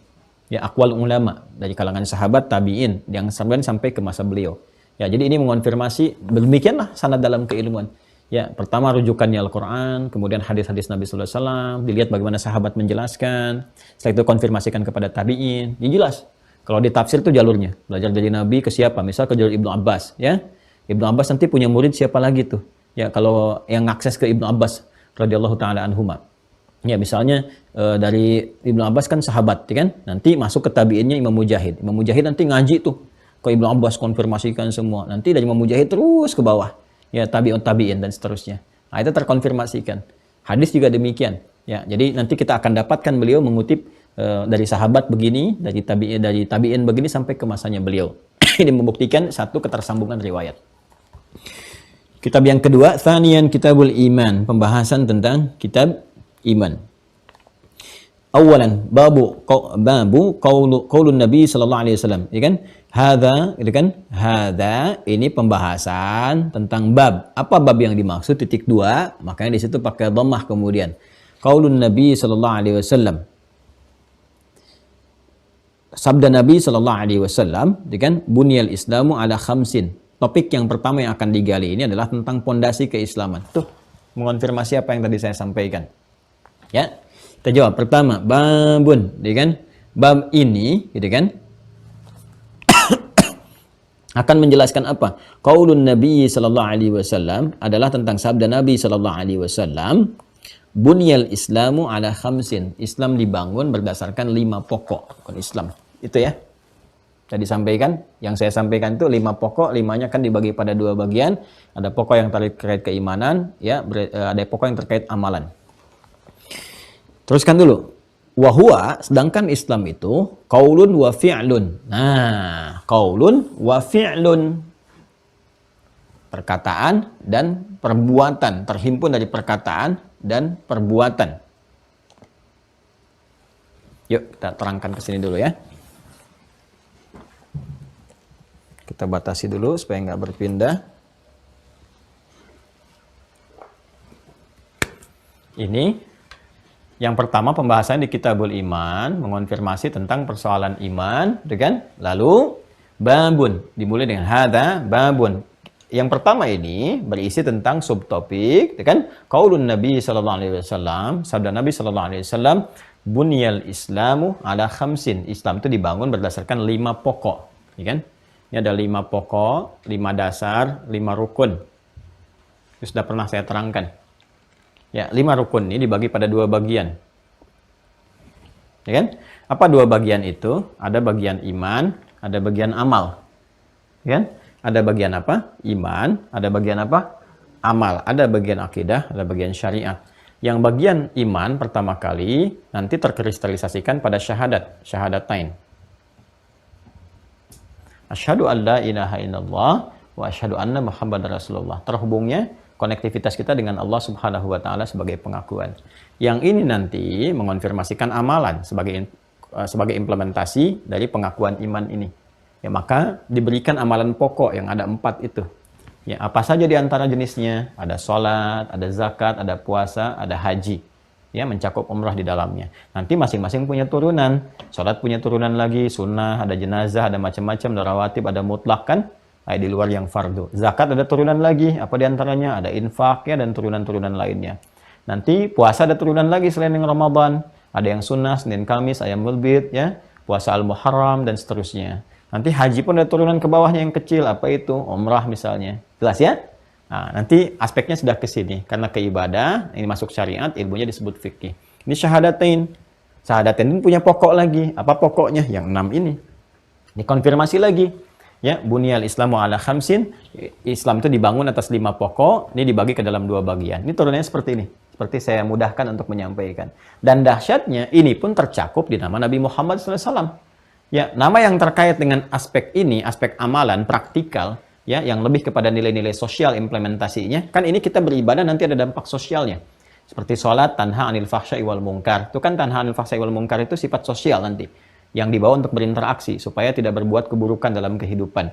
Nama yang melekat pada ini disebut dengan Muhammad namanya. Ya. Tuh. Nama yang melekat kepada ini sifat konektivitas dengan Allah, hablum minallah, disebut dengan Ahmad. Ini disebutkan 1 kali dalam Al-Qur'an, dikonfirmasi di lisan Nabi Isa alaihissalam, Yesus Mesias. Di Quran surah ke-61 As-Saff ayat yang ke-6. Ya, wa mubasysyiran birasuli ya'ti min ba'di ismuhu Ahmad. Beliau memberi kabar gembira akan datang rasul setelah saya, penutup yang sifat ibadahnya begitu tinggi, begitu luar biasa. Ya, apalagi sifat sosial ini sudah diketahui dan Nabi Isa itu memiliki kesamaan di sifat sosial, sifat kasih. Makanya ajakan beliau ajakan kasih, ajarannya ajaran sayang. Nabi Muhammad tinggi. Ya, punya nilai kasih, punya nilai sayang yang sangat luar biasa. Jangankan manusia, hewan tumbuhan demikian. Nah, makanya ada sebagian menduga Nabi Isa Nabi terakhir. Karena ada keserupaan dengan berita-berita di kitab sebelumnya, punya sifat kasih yang dalam, kasih sayangnya dan sebagainya. Dikonfirmasi Nabi Isa, bukan saya. Itu lebih dahsyat lagi. Di aspek apa? Nih, aspek Ahmad. Aspek penyembahan kepada Allahnya. Walaupun dijamin masuk surga, masih sholatnya Masya Allah, sampai kakinya bengkak, sampai luar biasa, sedekahnya macam-macam. Ini disebutkan sekali. Ya kan? Nah, ini nama Muhammad 4 kali disebutkan di Al-Quran. Surah ketiga, Ali Imran, ayat 144, Quran surah 33, Al-Ahzab, ayat 40, Quran surah 47 dengan namanya Muhammad SAW, ayat kedua, Quran surah 48, Al-Fatah, ayat 29, 4 kali. 4 tambah 1 berapa? 5. Rukun Islam berapa? 5. Pokoknya berapa? 5. Pembagiannya berapa? 1 dan 4. Itu kan? Kesini syahadatnya berapa? 1 yang diucapkan. Pokok ininya berapa? 4. Turunannya ke sini berapa? 6. Semua nyambung. Nyambung, Masya Allah gitu kan.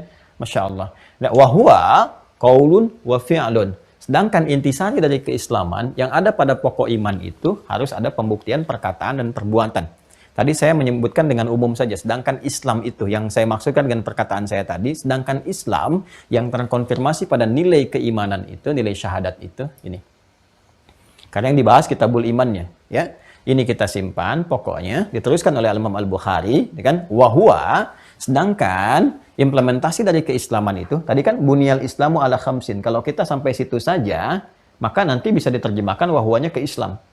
Yang dimaksud di sini adalah wahwa, sedangkan implementasi dari keislaman itu 5 pokok keislaman, bunyal Islamu ala khamsin, yang pokok ininya, nilai syahadatnya dan nilai keimanannya, wahwa, sedangkan iman itu sebagai implementasi pertama dari keislaman, qaulun wa fi'lun. Qaulun wa fi'lun. Sebagaimana Islam, iman dan amal, maka imannya pun harus mencakup qaulun wa fi'lun. Pertama kali dibuka, rukun yang pertama ini yaitu syahadatain yang menunjukkan komitmen keimanan itu, ya, pertama kali diwujudkannya dalam bentuk qaulun, perkataan. Makanya kalau kita melihat orang masuk Islam, ya kan, dimulai dengan apa? Dengan qaul kan, dengan perkataan. Ya kan? Asyhadu an la ilaha illallah wa asyhadu anna Muhammadan Rasulullah. Ini qaulun namanya. Qaul itu perkataan. Kalau ke Nabi biasanya kita bedakan dengan sabda. Kalau ke Allah kita bedakan dengan firman. Itu di bahasa kita. Kalau di bahasa Arab semua dicakup dengan kata qaul. Qala Allah Ta'ala, qala Rasulullah SAW, qala al-imamu kadza kadza kadza wa kadza. Ya kan? Maka dimulai dengan perkataan. Nah, sebagai pembuktian awal. Kita pun dalam kandungan semua mengatakan. Ini Quran surah ke-7 ayat 172. Ya, kan yang dikonfirmasi oleh kita apa? Qalu bala syahidna, dari kata qaul dulu. Wa idz akhadha rabbuka min bani adama min zuhurihim dzurriyyatahum wa asyhadahum ala anfusihim alastu bi rabbikum qalu. Nah, qalu ini qaul, bala syahidna. Ya, kita mengonfirmasi, kita mengatakan. Jadi pertama qaul. Kalau qaul dari mana? Lisan. Kalau qaul itu lisan. Ini teman-teman, mohon izin, mohon maaf ya. Tolong untuk melihat bagan ini disimak video awal sampai akhir ya. Karena kalau Anda baru masuk, Anda nggak akan tahu saya nulis yang pertama yang mana ini. Seperti apa gitu. Tapi kalau Anda ikutin awal sampai akhir, Anda akan tahu oh, ini munculnya di sini, muncul di sini. Ya. Nah, jadi konfirmasi pertama lewat lisan. Sini teman-teman sekalian. Ini. Konfirmasi di lisan. Nah, lisan ini adalah konfirmasi awal dari keimanan, sedangkan iman ini konfirmasi awal dari pokok keislaman. Makanya kita katakan orang masuk Islam itu bersyahadat. Karena pokok yang pertamanya syahadat nih. Jelas nggak? Kan? Saya ulang ya. Rukun Islam itu ada 5 pokoknya. Kualifikasi 5 itu dibagi 2. Iman dengan amal. Jelas ya? Yang amal pokoknya ada 4. Iman itu 1 yaitu syahadatain. Bersyahadat, syahadu an la ilaha illallah, syahadu anna Muhammadar Rasulullah. Yang ini ada 6 pokok. Nah, iman ini terklasifikasikan lagi, pokok ini yang 1 ini pada 2 bagian. 1, pembuktian awal, yaitu lewat qaul, lewat perkataan. Jelas ya? Dikatakan. Karena itu, dikatakan kan pasti lewat lisan. Lisan kita, mulut kita berkata. Apa yang kita katakan? Konfirmasi ini, syahadat. Syahadu an la ilaha illallah, syahadu anna Muhammadar Rasulullah. Karena itu, orang yang bersyahadat,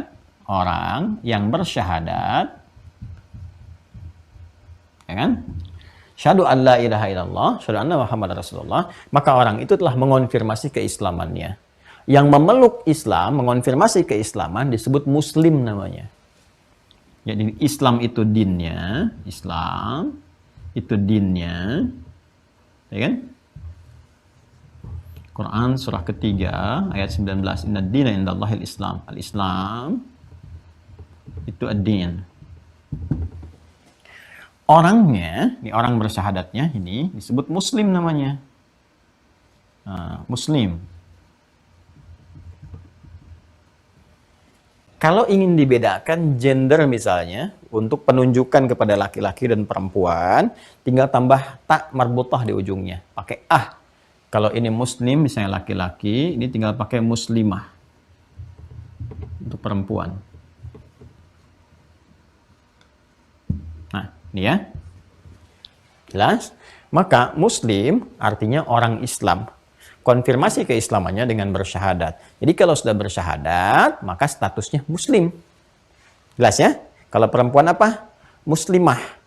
Kalau keadaannya masih lemah, ada gangguan, ya dia bersyahadat, masih disoal, dicoba diganggu dengan macam-macam sehingga berpotensi melemahkan dia, butuh bantuan dan sebagainya. Ya, maka kita mencoba untuk membantu sehingga melembutkan dirinya.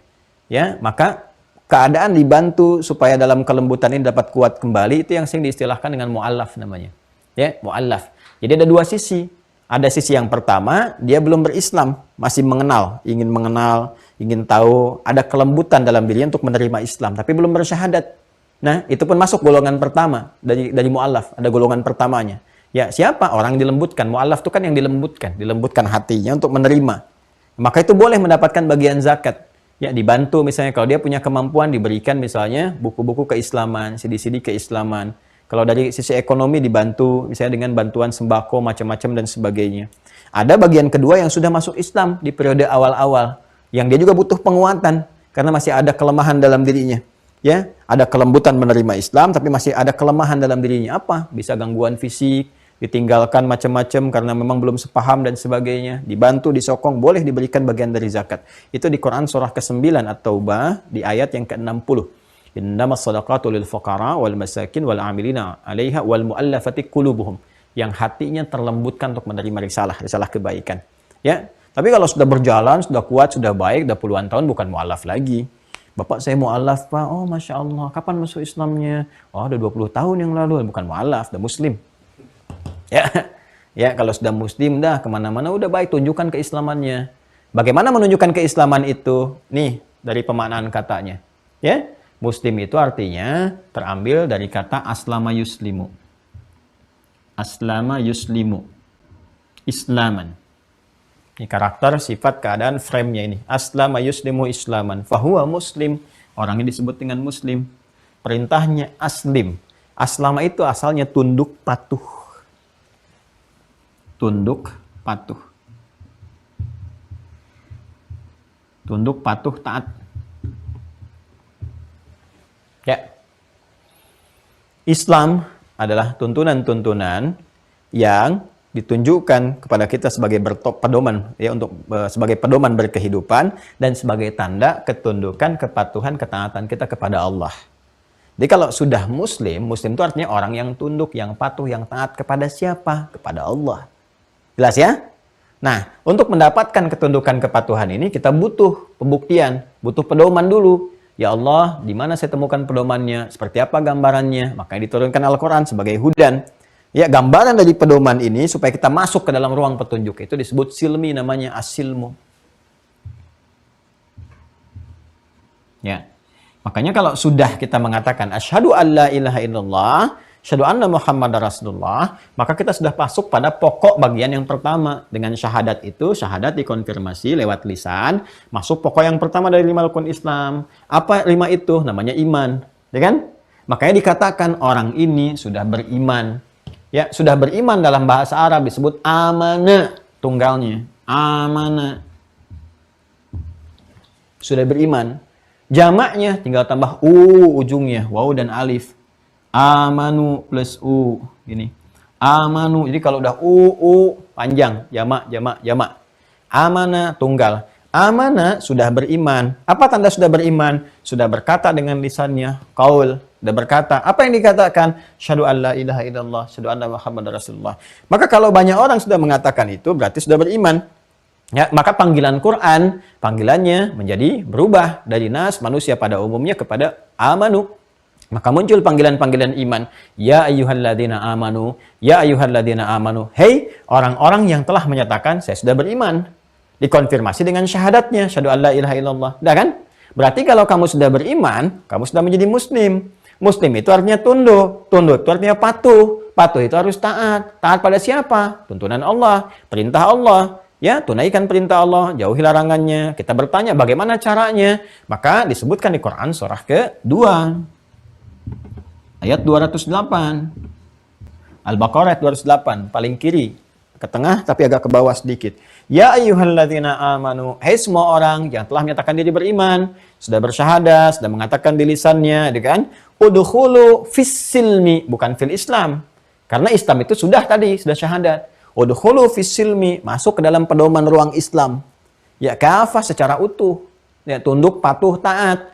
Ya matanya kalau sudah berislam, lihat bimbingan bagaimana dengan untuk melihat menggunakan fungsi mata. Lisan kalau sudah berislam kan sudah beriman tuh. Ya harus dibuktikan keimanannya. Maka lisan beriman tuh harus ada cahaya iman membimbing. Ada bimbingan, ada pedoman dan sebagainya. Maka diturunkanlah Al-Quran untuk membimbing kita. Dijelaskan oleh hadis-hadis Nabi SAW. Maka dibuktikan oleh kita. Lewat implementasi dari iman itu. Dari mana kemudian bisa dibuktikannya? Lewat perilaku. Ya kan nggak mungkin kalau cuman ya beriman. Buktinya apa? Kan tadi harus tunduk, patuh, taat. Masuk ke dalam ruang pembuktian. Di sini nanti ada petunjuk. Petunjuknya disebut hudan. Hudannya dalam Al-Quran. Al-Quran dijelaskan lewat hadis, ya kan? Hadis jadi tuntunan, disebut dengan sunnah. Oh. Ya. Sunnah kan diikuti. Diikuti itu kan jadi perilaku. Ya, ittiba jadi perilaku. Perilaku itu disebut dengan amal. Nama lain dari amal itu fa'al. Ya, fi'lun. Kan? Ya, ini jadi perbuatan mengonfirmasi iman. Karena itu ketika kita mengatakan saya beriman, patuh ya, tunduk ya. Bagaimana patuhnya? Dari ujung kepala sampai ujung kaki. Dari mata, gimana mata melihat? Dikonfirmasi imannya dulu, disebutkan iman. Quran surah ke-24. An-Nur ayat 30, qul lil mu'minina, katakan pada orang-orang yang sudah beriman, yaghuddu min absarihim. Ini imannya membimbing dia, palingkan dari yang tidak bagus. Kualifikasi yang tidak bagus tuh ini, palingkan. Yang bagus silahkan lihat, yang menguatkan iman. Sampai ke ujung kaki, ini ada panduan. Ya kan? Nah, karena ini ada panduan, mesti ada pembuktian dari komitmen ini. Pembuktiannya lewat apa? Lewat perbuatan, fi'lun, amalun. Ini yang akan dicatat untuk pembuktian iman kita sampai kembali kepada Allah. Karena itu di Al-Quran dikatakan, فَمَنْ يَعْمَلْ مِثْقَالَ ذَرَّةٍ خَيْرًا يَرَهُ وَمَنْ يَعْمَلْ مِثْقَالَ ذَرَّةٍ شَرًّا يَرَهُ. Dan di sini Al-Imam Al-Bukhari mengatakan, وَهُوَ iman itu komitmennya qaulun wa fi'lun. Nih, balik ke kitab tadi, halaman 20 tadi. Wahua, sedangkan implementasi dari keimanan itu qaulun, pertama kali dikatakan, lalu wa fi'lun, dibuktikan lewat perbuatan. Jadi orang beriman itu memang harus ada pembuktian dari keimanannya. Ya, dan pembuktian keimanan lewat perbuatan itu nanti akan diuji lewat apa? Nanti ada ibadah di sini untuk menguji benar nggak beriman. Maka diperintahkan sholat untuk mengonfirmasi ada iman nggak. Diperintahkan oleh Allah benar nggak tunduk, benar nggak patuh. Pertama aspek ibadah dulu. Jangan-jangan nanti diminta untuk membuktikan, kita nggak bisa buktikan. Bukan kita, ada yang nggak bisa buktikan. Tapi mengaku beriman, maka bermasalah imannya. Maka muncul kualifikasi di situ. Ada lemah iman, ya kan? Apa penyebabnya? Apakah karena penyakit? Penyakitnya karena maksiat? Atau karena dunia? Atau karena yang lain? Nanti dirinci lagi. Ya, iman tempatnya di mana? Iman di kolbu kan? Yang pernah kita bahas. Ya, iman itu turun lagi ke bawah nih. Masya Allah. Turun ke bawah lagi. Ya, ada apa? Ada nafas, an-nafas. Di nafas ada apa? Di sini ada takwa. Ini jiwa iman ada di sini. Di sini ada fujur. Ini katalisnya. Nafas ada di mana ruang ini? Ada di kolbu. Ya, al-qalbu. Kolbu ada di mana? Ada di sudur, di sodron, jamaknya sudur. Oh, di sini. Maka perkataan ini, asyhadu an la ilaha illallah wa asyhadu anna Muhammadar Rasulullah, begitu diucapkan harus tembus ke sini. Nah, mengonfirmasi jiwa takwanya. Ini akan mensupport nih nilai keimanan supaya naik. Jiwa takwa ini. Di takwa ini akan ditembuskan dari nafas kepada kolbu, kolbu kepada sodrun, dari sodrun terjemahkan, diikat oleh akal kita, diperintahkan sepersekian detik ke dalam bagian tubuh kita untuk diekspresikan. Dengan kuasa Allah cepat sekali terjadinya. Karena itu kita akan dapati korelasi antara iman dalam Al-Quran, kemudian takwa, ya, kan nanti begitu diucapkan, qaulun, imannya dari lisan nanti kan, diucapkan, tembusnya ke sini kan, ke jiwa takwa. Adanya di mana? Di jiwa. Jiwa itu apa? Nafas. Tempat nafas di mana? Di kolbu. Makanya disebutkan jiwa takwa ini ada di kolbu. Kolbu. Ya, sisi terluarnya disebut sadrun, jamaknya sudur. Sudurun. Nah. Begitu diucapkan, ini harus sampai ke sini. Nanti dari sini diberikan perintah untuk mengonfirmasi benar nih imannya. Ya, maka distimulus lewat apa? Lewat amalan. Diperintahkan oleh Allah. Salat ya. Nah, nanti dicek, betul nggak nyampe ke sini sinyalnya? Ya, begitu betul, sepersekian detik tuh diperintahkan tembus ke sini, ke sini, ke sini. Dari sini ke amalan, ke jawarih, ke perilaku kita. Maka dibuktikan lewat apa? Lewat amal. Konfirmasi takwa itu nanti ada pada amal. Amal yang bersumber dari iman disebut saleh. Maka muncul istilah amal saleh. Karena itu perpaduan tiga ini sering ditunjukkan oleh Al-Quran di dalam ayat-ayat firman-firman Allah untuk mengonfirmasi satu dengan yang lainnya. Ya, pembuka hudannya pun disebutkan. Ya, coba lihat di Al-Baqarah pertama kali ya. Setelah Alif Lam Mim, selanjutnya apa? Dzalikal kitab, Al-Quran. La raiba fi. Hudan untuk siapa? Lil muttaqin, orang takwa. Siapa orang takwa itu? Alladzina yu'minuna bil ghaib, iman. Iman harus diuji lewat apa? Amal soleh. Wa yuqimunas shalah. Wa mimma razaqnahum yunfiqun. Semua saling mengonfirmasi. Ya kan? Nah, ini amal soleh ini. Inilah fi'lun. Yang mengonfirmasi qaulun. Iman yang benar dari lisan turun ke hati. Seperti cinta dari mata turun ke hati. Itu kan? Iman dari lisan turun ke hati. Makanya kalau imannya tidak sampai ke hati, dikonfirmasi lewat perbuatan, nggak muncul. Karena cuma di lisan saja. Itu karena penyakit. Penyakitnya macam-macam. Bisa nifak. Ya, karena penyakitnya penyakit iman, ya, maka nyerangnya ke takwa. Takwa ada di mana? Di nafas. Nafas ada di mana? Di kolbu. Maka sering dikatakan penyakit kolbu. Jamak dari kolbu disebut kulubun. Penyakit kulub disebut maradun. Ya, maradun. Maka disebutkan di Quran surah kedua Al-Baqarah di ayat 10. Ya, fi qulubihim marad.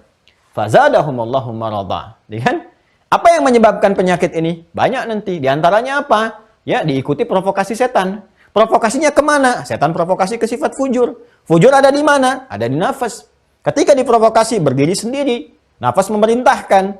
Ya, perintah disebut ammar. Terus memerintahkan disebut ammar. Membawa karakter disebut ammarah. Karena ini sifatnya kalau berdiri sendiri jadi jelek. Maka perbuatan yang jelek disebut su. Maka dari sini memerintahkan kepada su. Nih, nggak lewat takwa ke sini. Su, terus. Ammaratum bisu. Maka disebutkan di Quran surah ke-12 dikonfirmasi. Ayat 53. Wa ma ubarri'u nafsi innan nafsa la'ammaratun bisu illa ma rahima rabbi. Ya, itu persoalan pertama. Siapa yang memprovokasi ini? Setan. Kita udah lengkapi pembahasan tentang setan dari asal usul, cara kerja sampai akhir tragisnya. Nah, setan masuk lewat mana? Setan nggak mau tanggung. Ya, dia nggak mau gagal.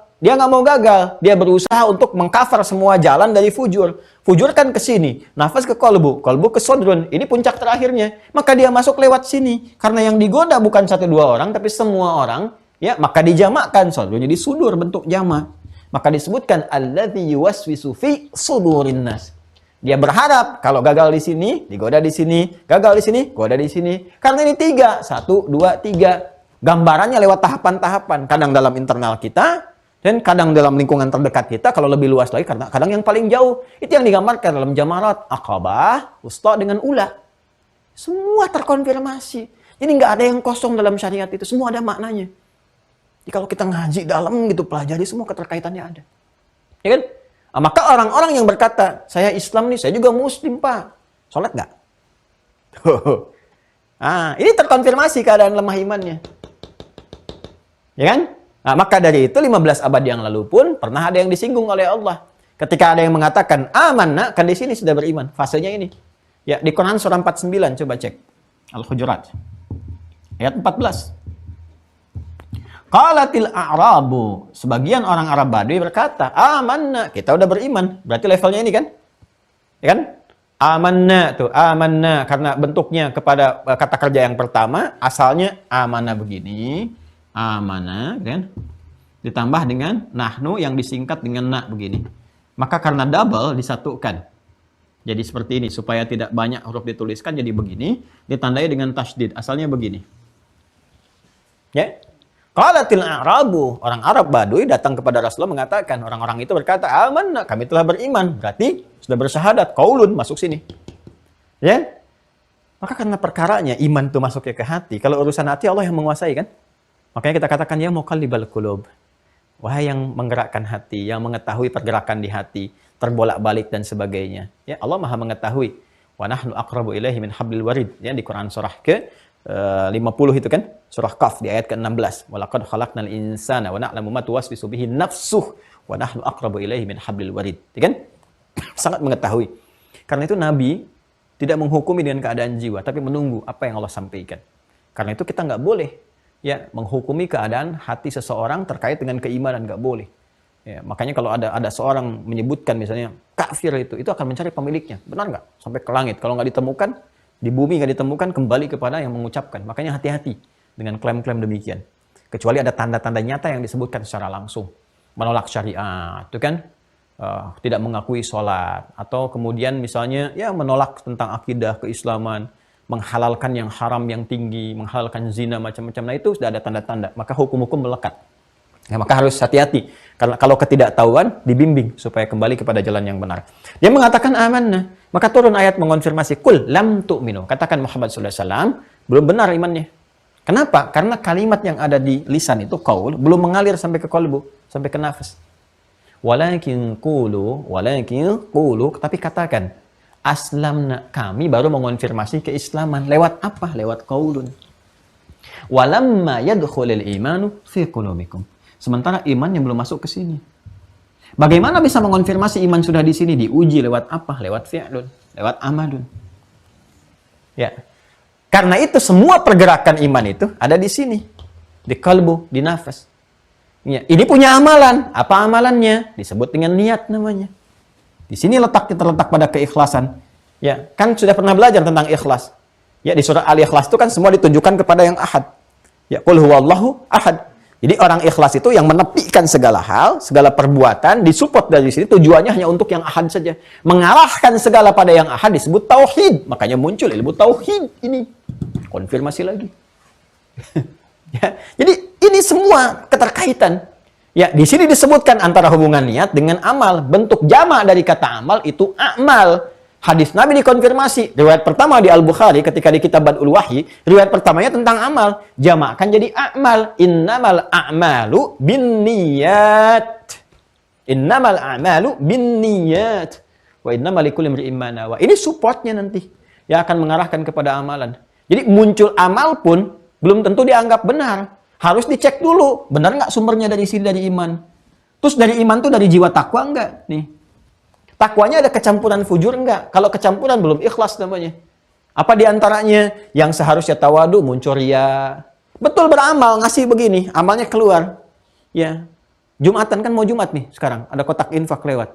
Ya, 1, 2, 3, masukin 100 ribu, 50 ribu, lihat nih. Wah, paling tinggi 100 ribu. Saya dolar, 100 dolar. Bagus mau dimasukin, tapi sebelum masuk begini dulu. Nih. Kanan, duduk kanan. Gini caranya nih, ke belakang. Gini. Masukin, kan?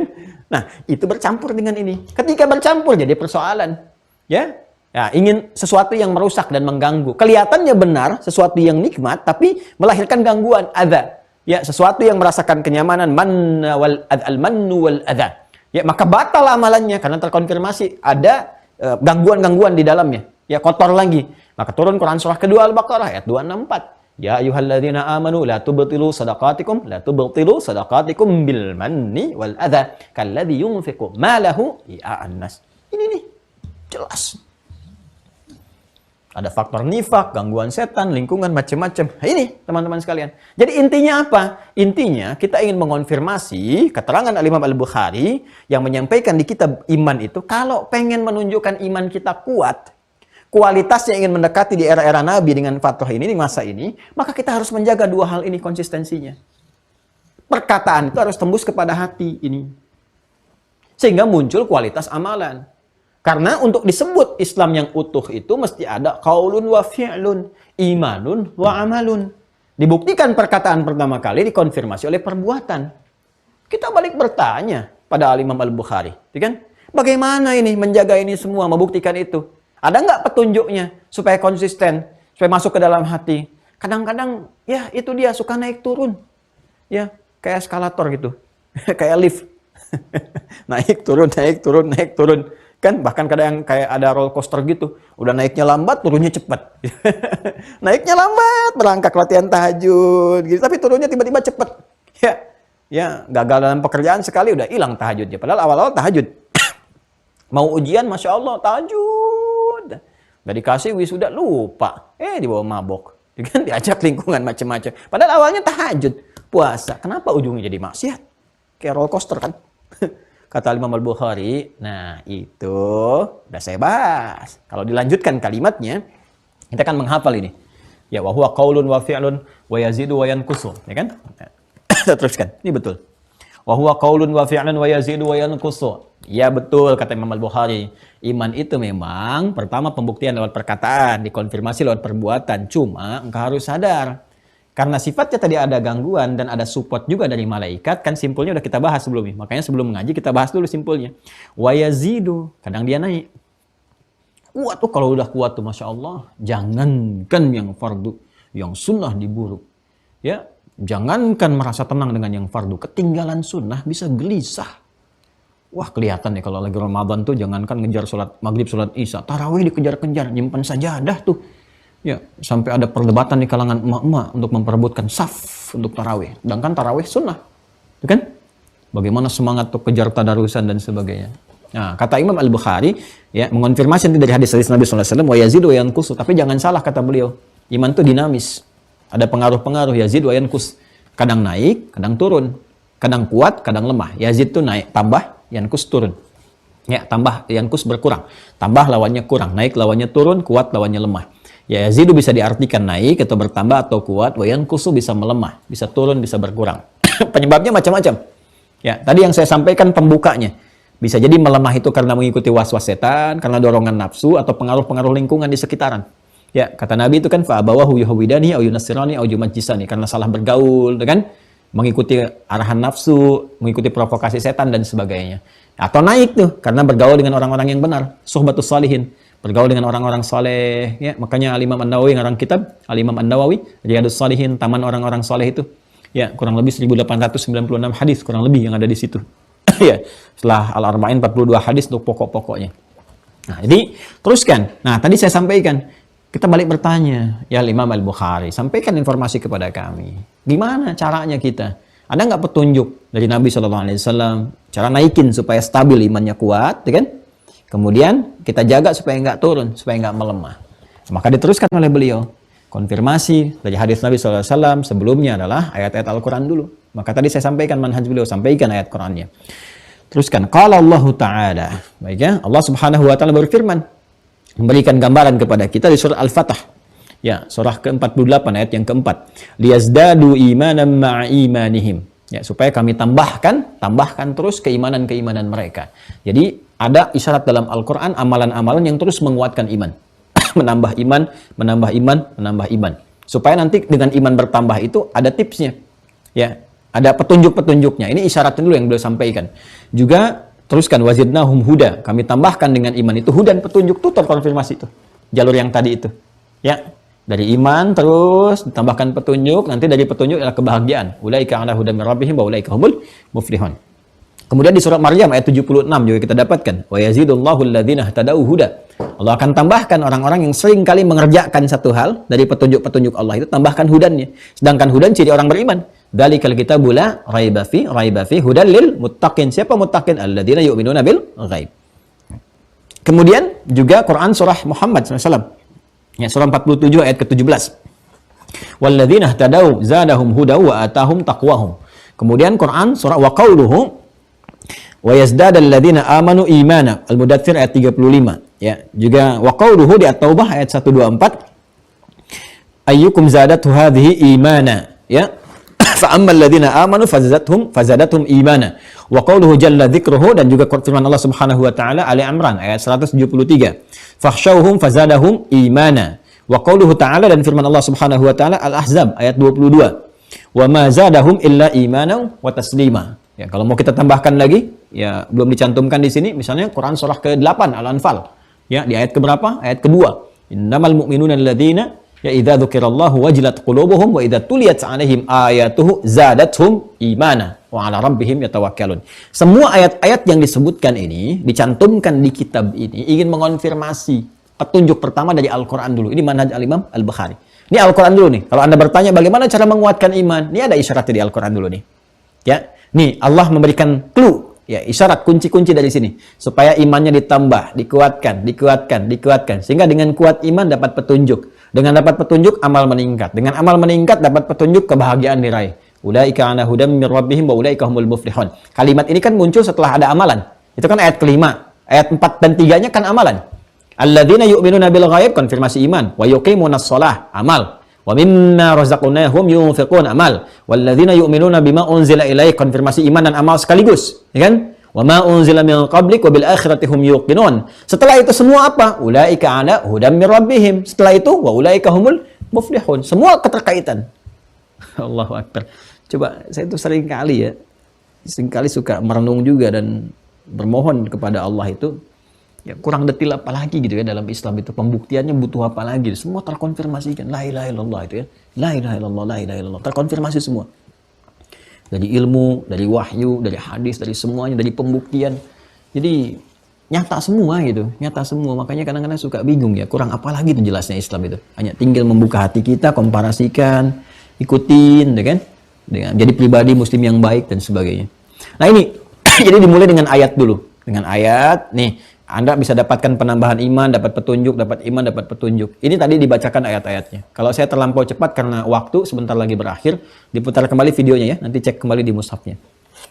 Kemudian dari kalau semua iman itu didapatkan, maka ada konfirmasi dari jiwa takwa kita yang memberikan dorongan agar semua diarahkan pada kepentingan yang ahad. Tujuannya untuk yang ahad. Yang ahad itu siapa? Allah.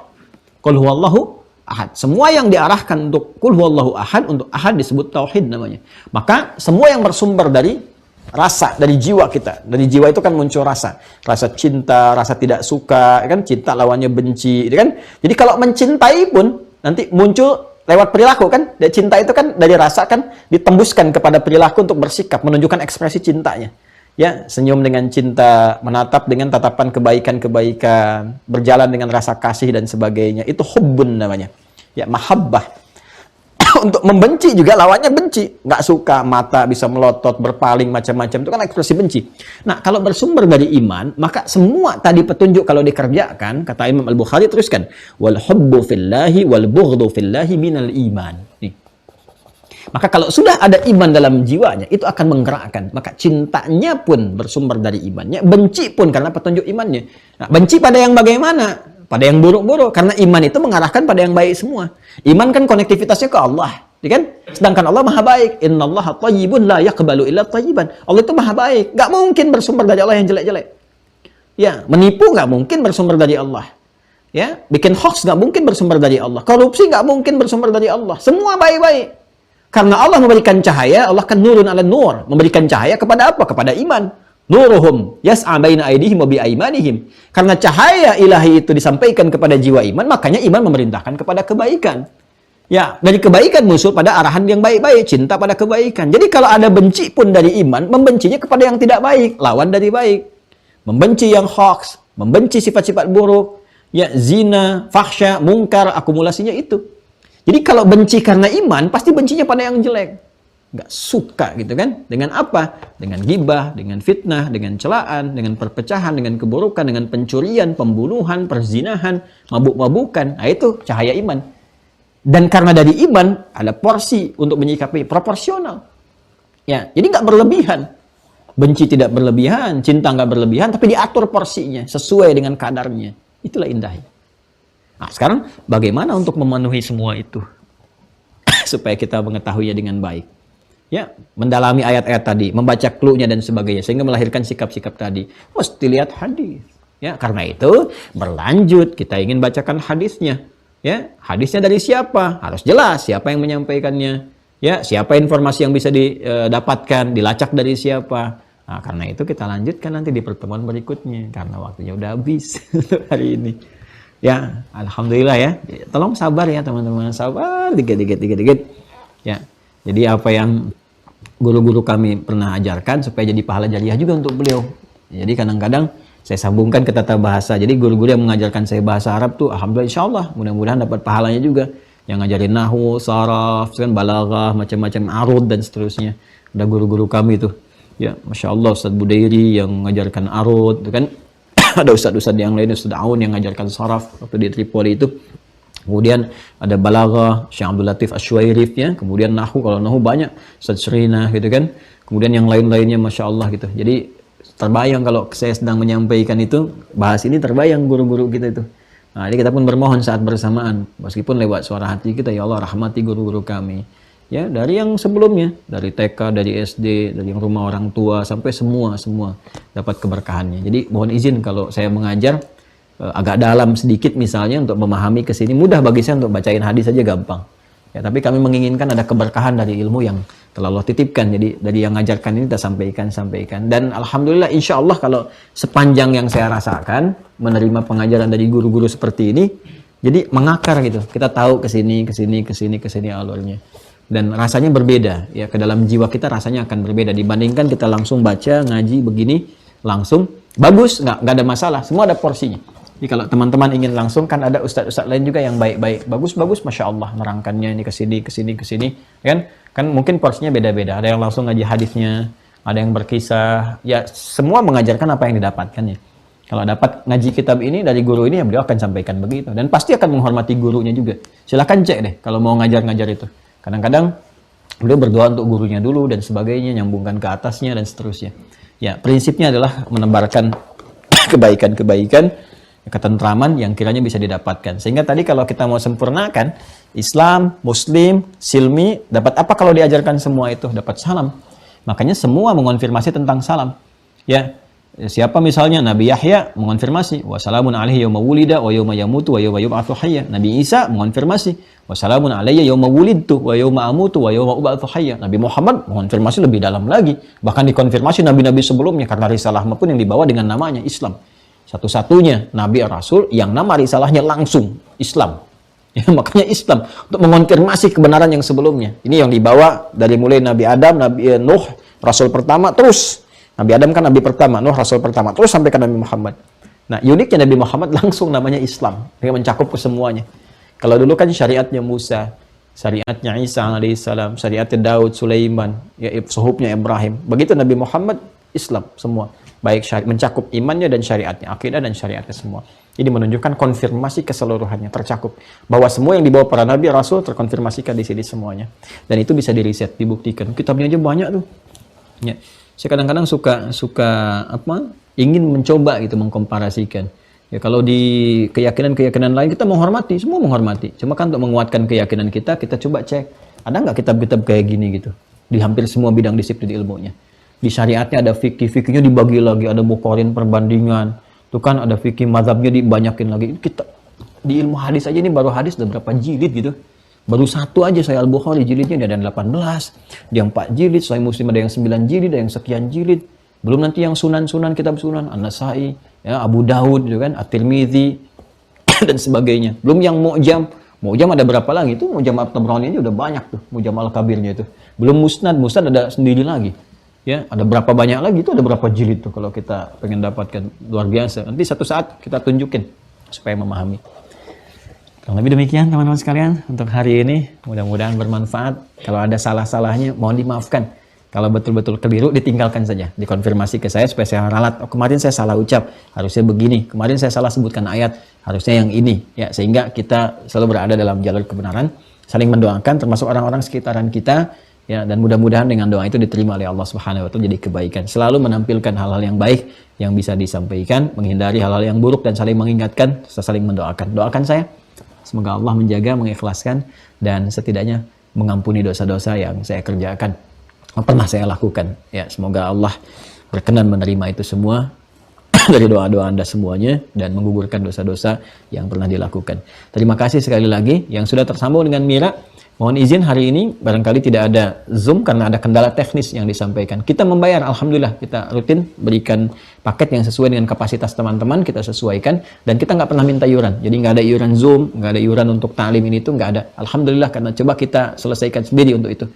Terus saya katakan kalau Anda mau infak, mau apa, ya silahkan salurkan sesuai dengan porsinya aja. Nanti kalau ada di kegiatan Mira, baru kami sampaikan. Kalau nggak ada, silahkan. Ini ada untuk pesantren, silahkan.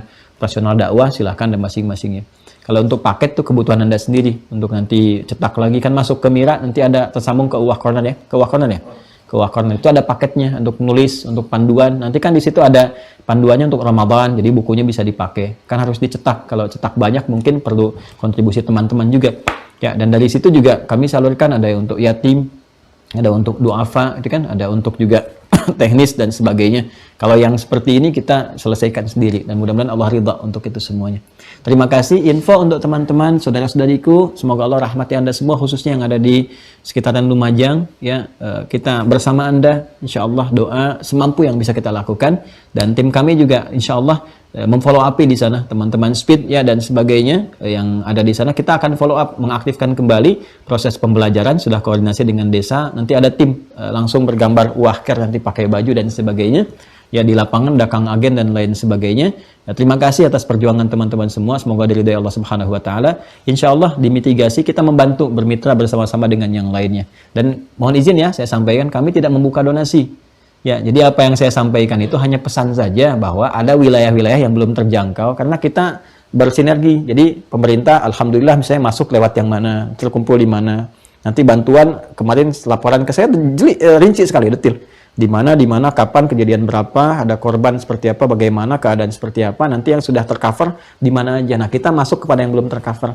Kita sampaikan itu supaya ada informasi, jadi saling melengkapi di situ.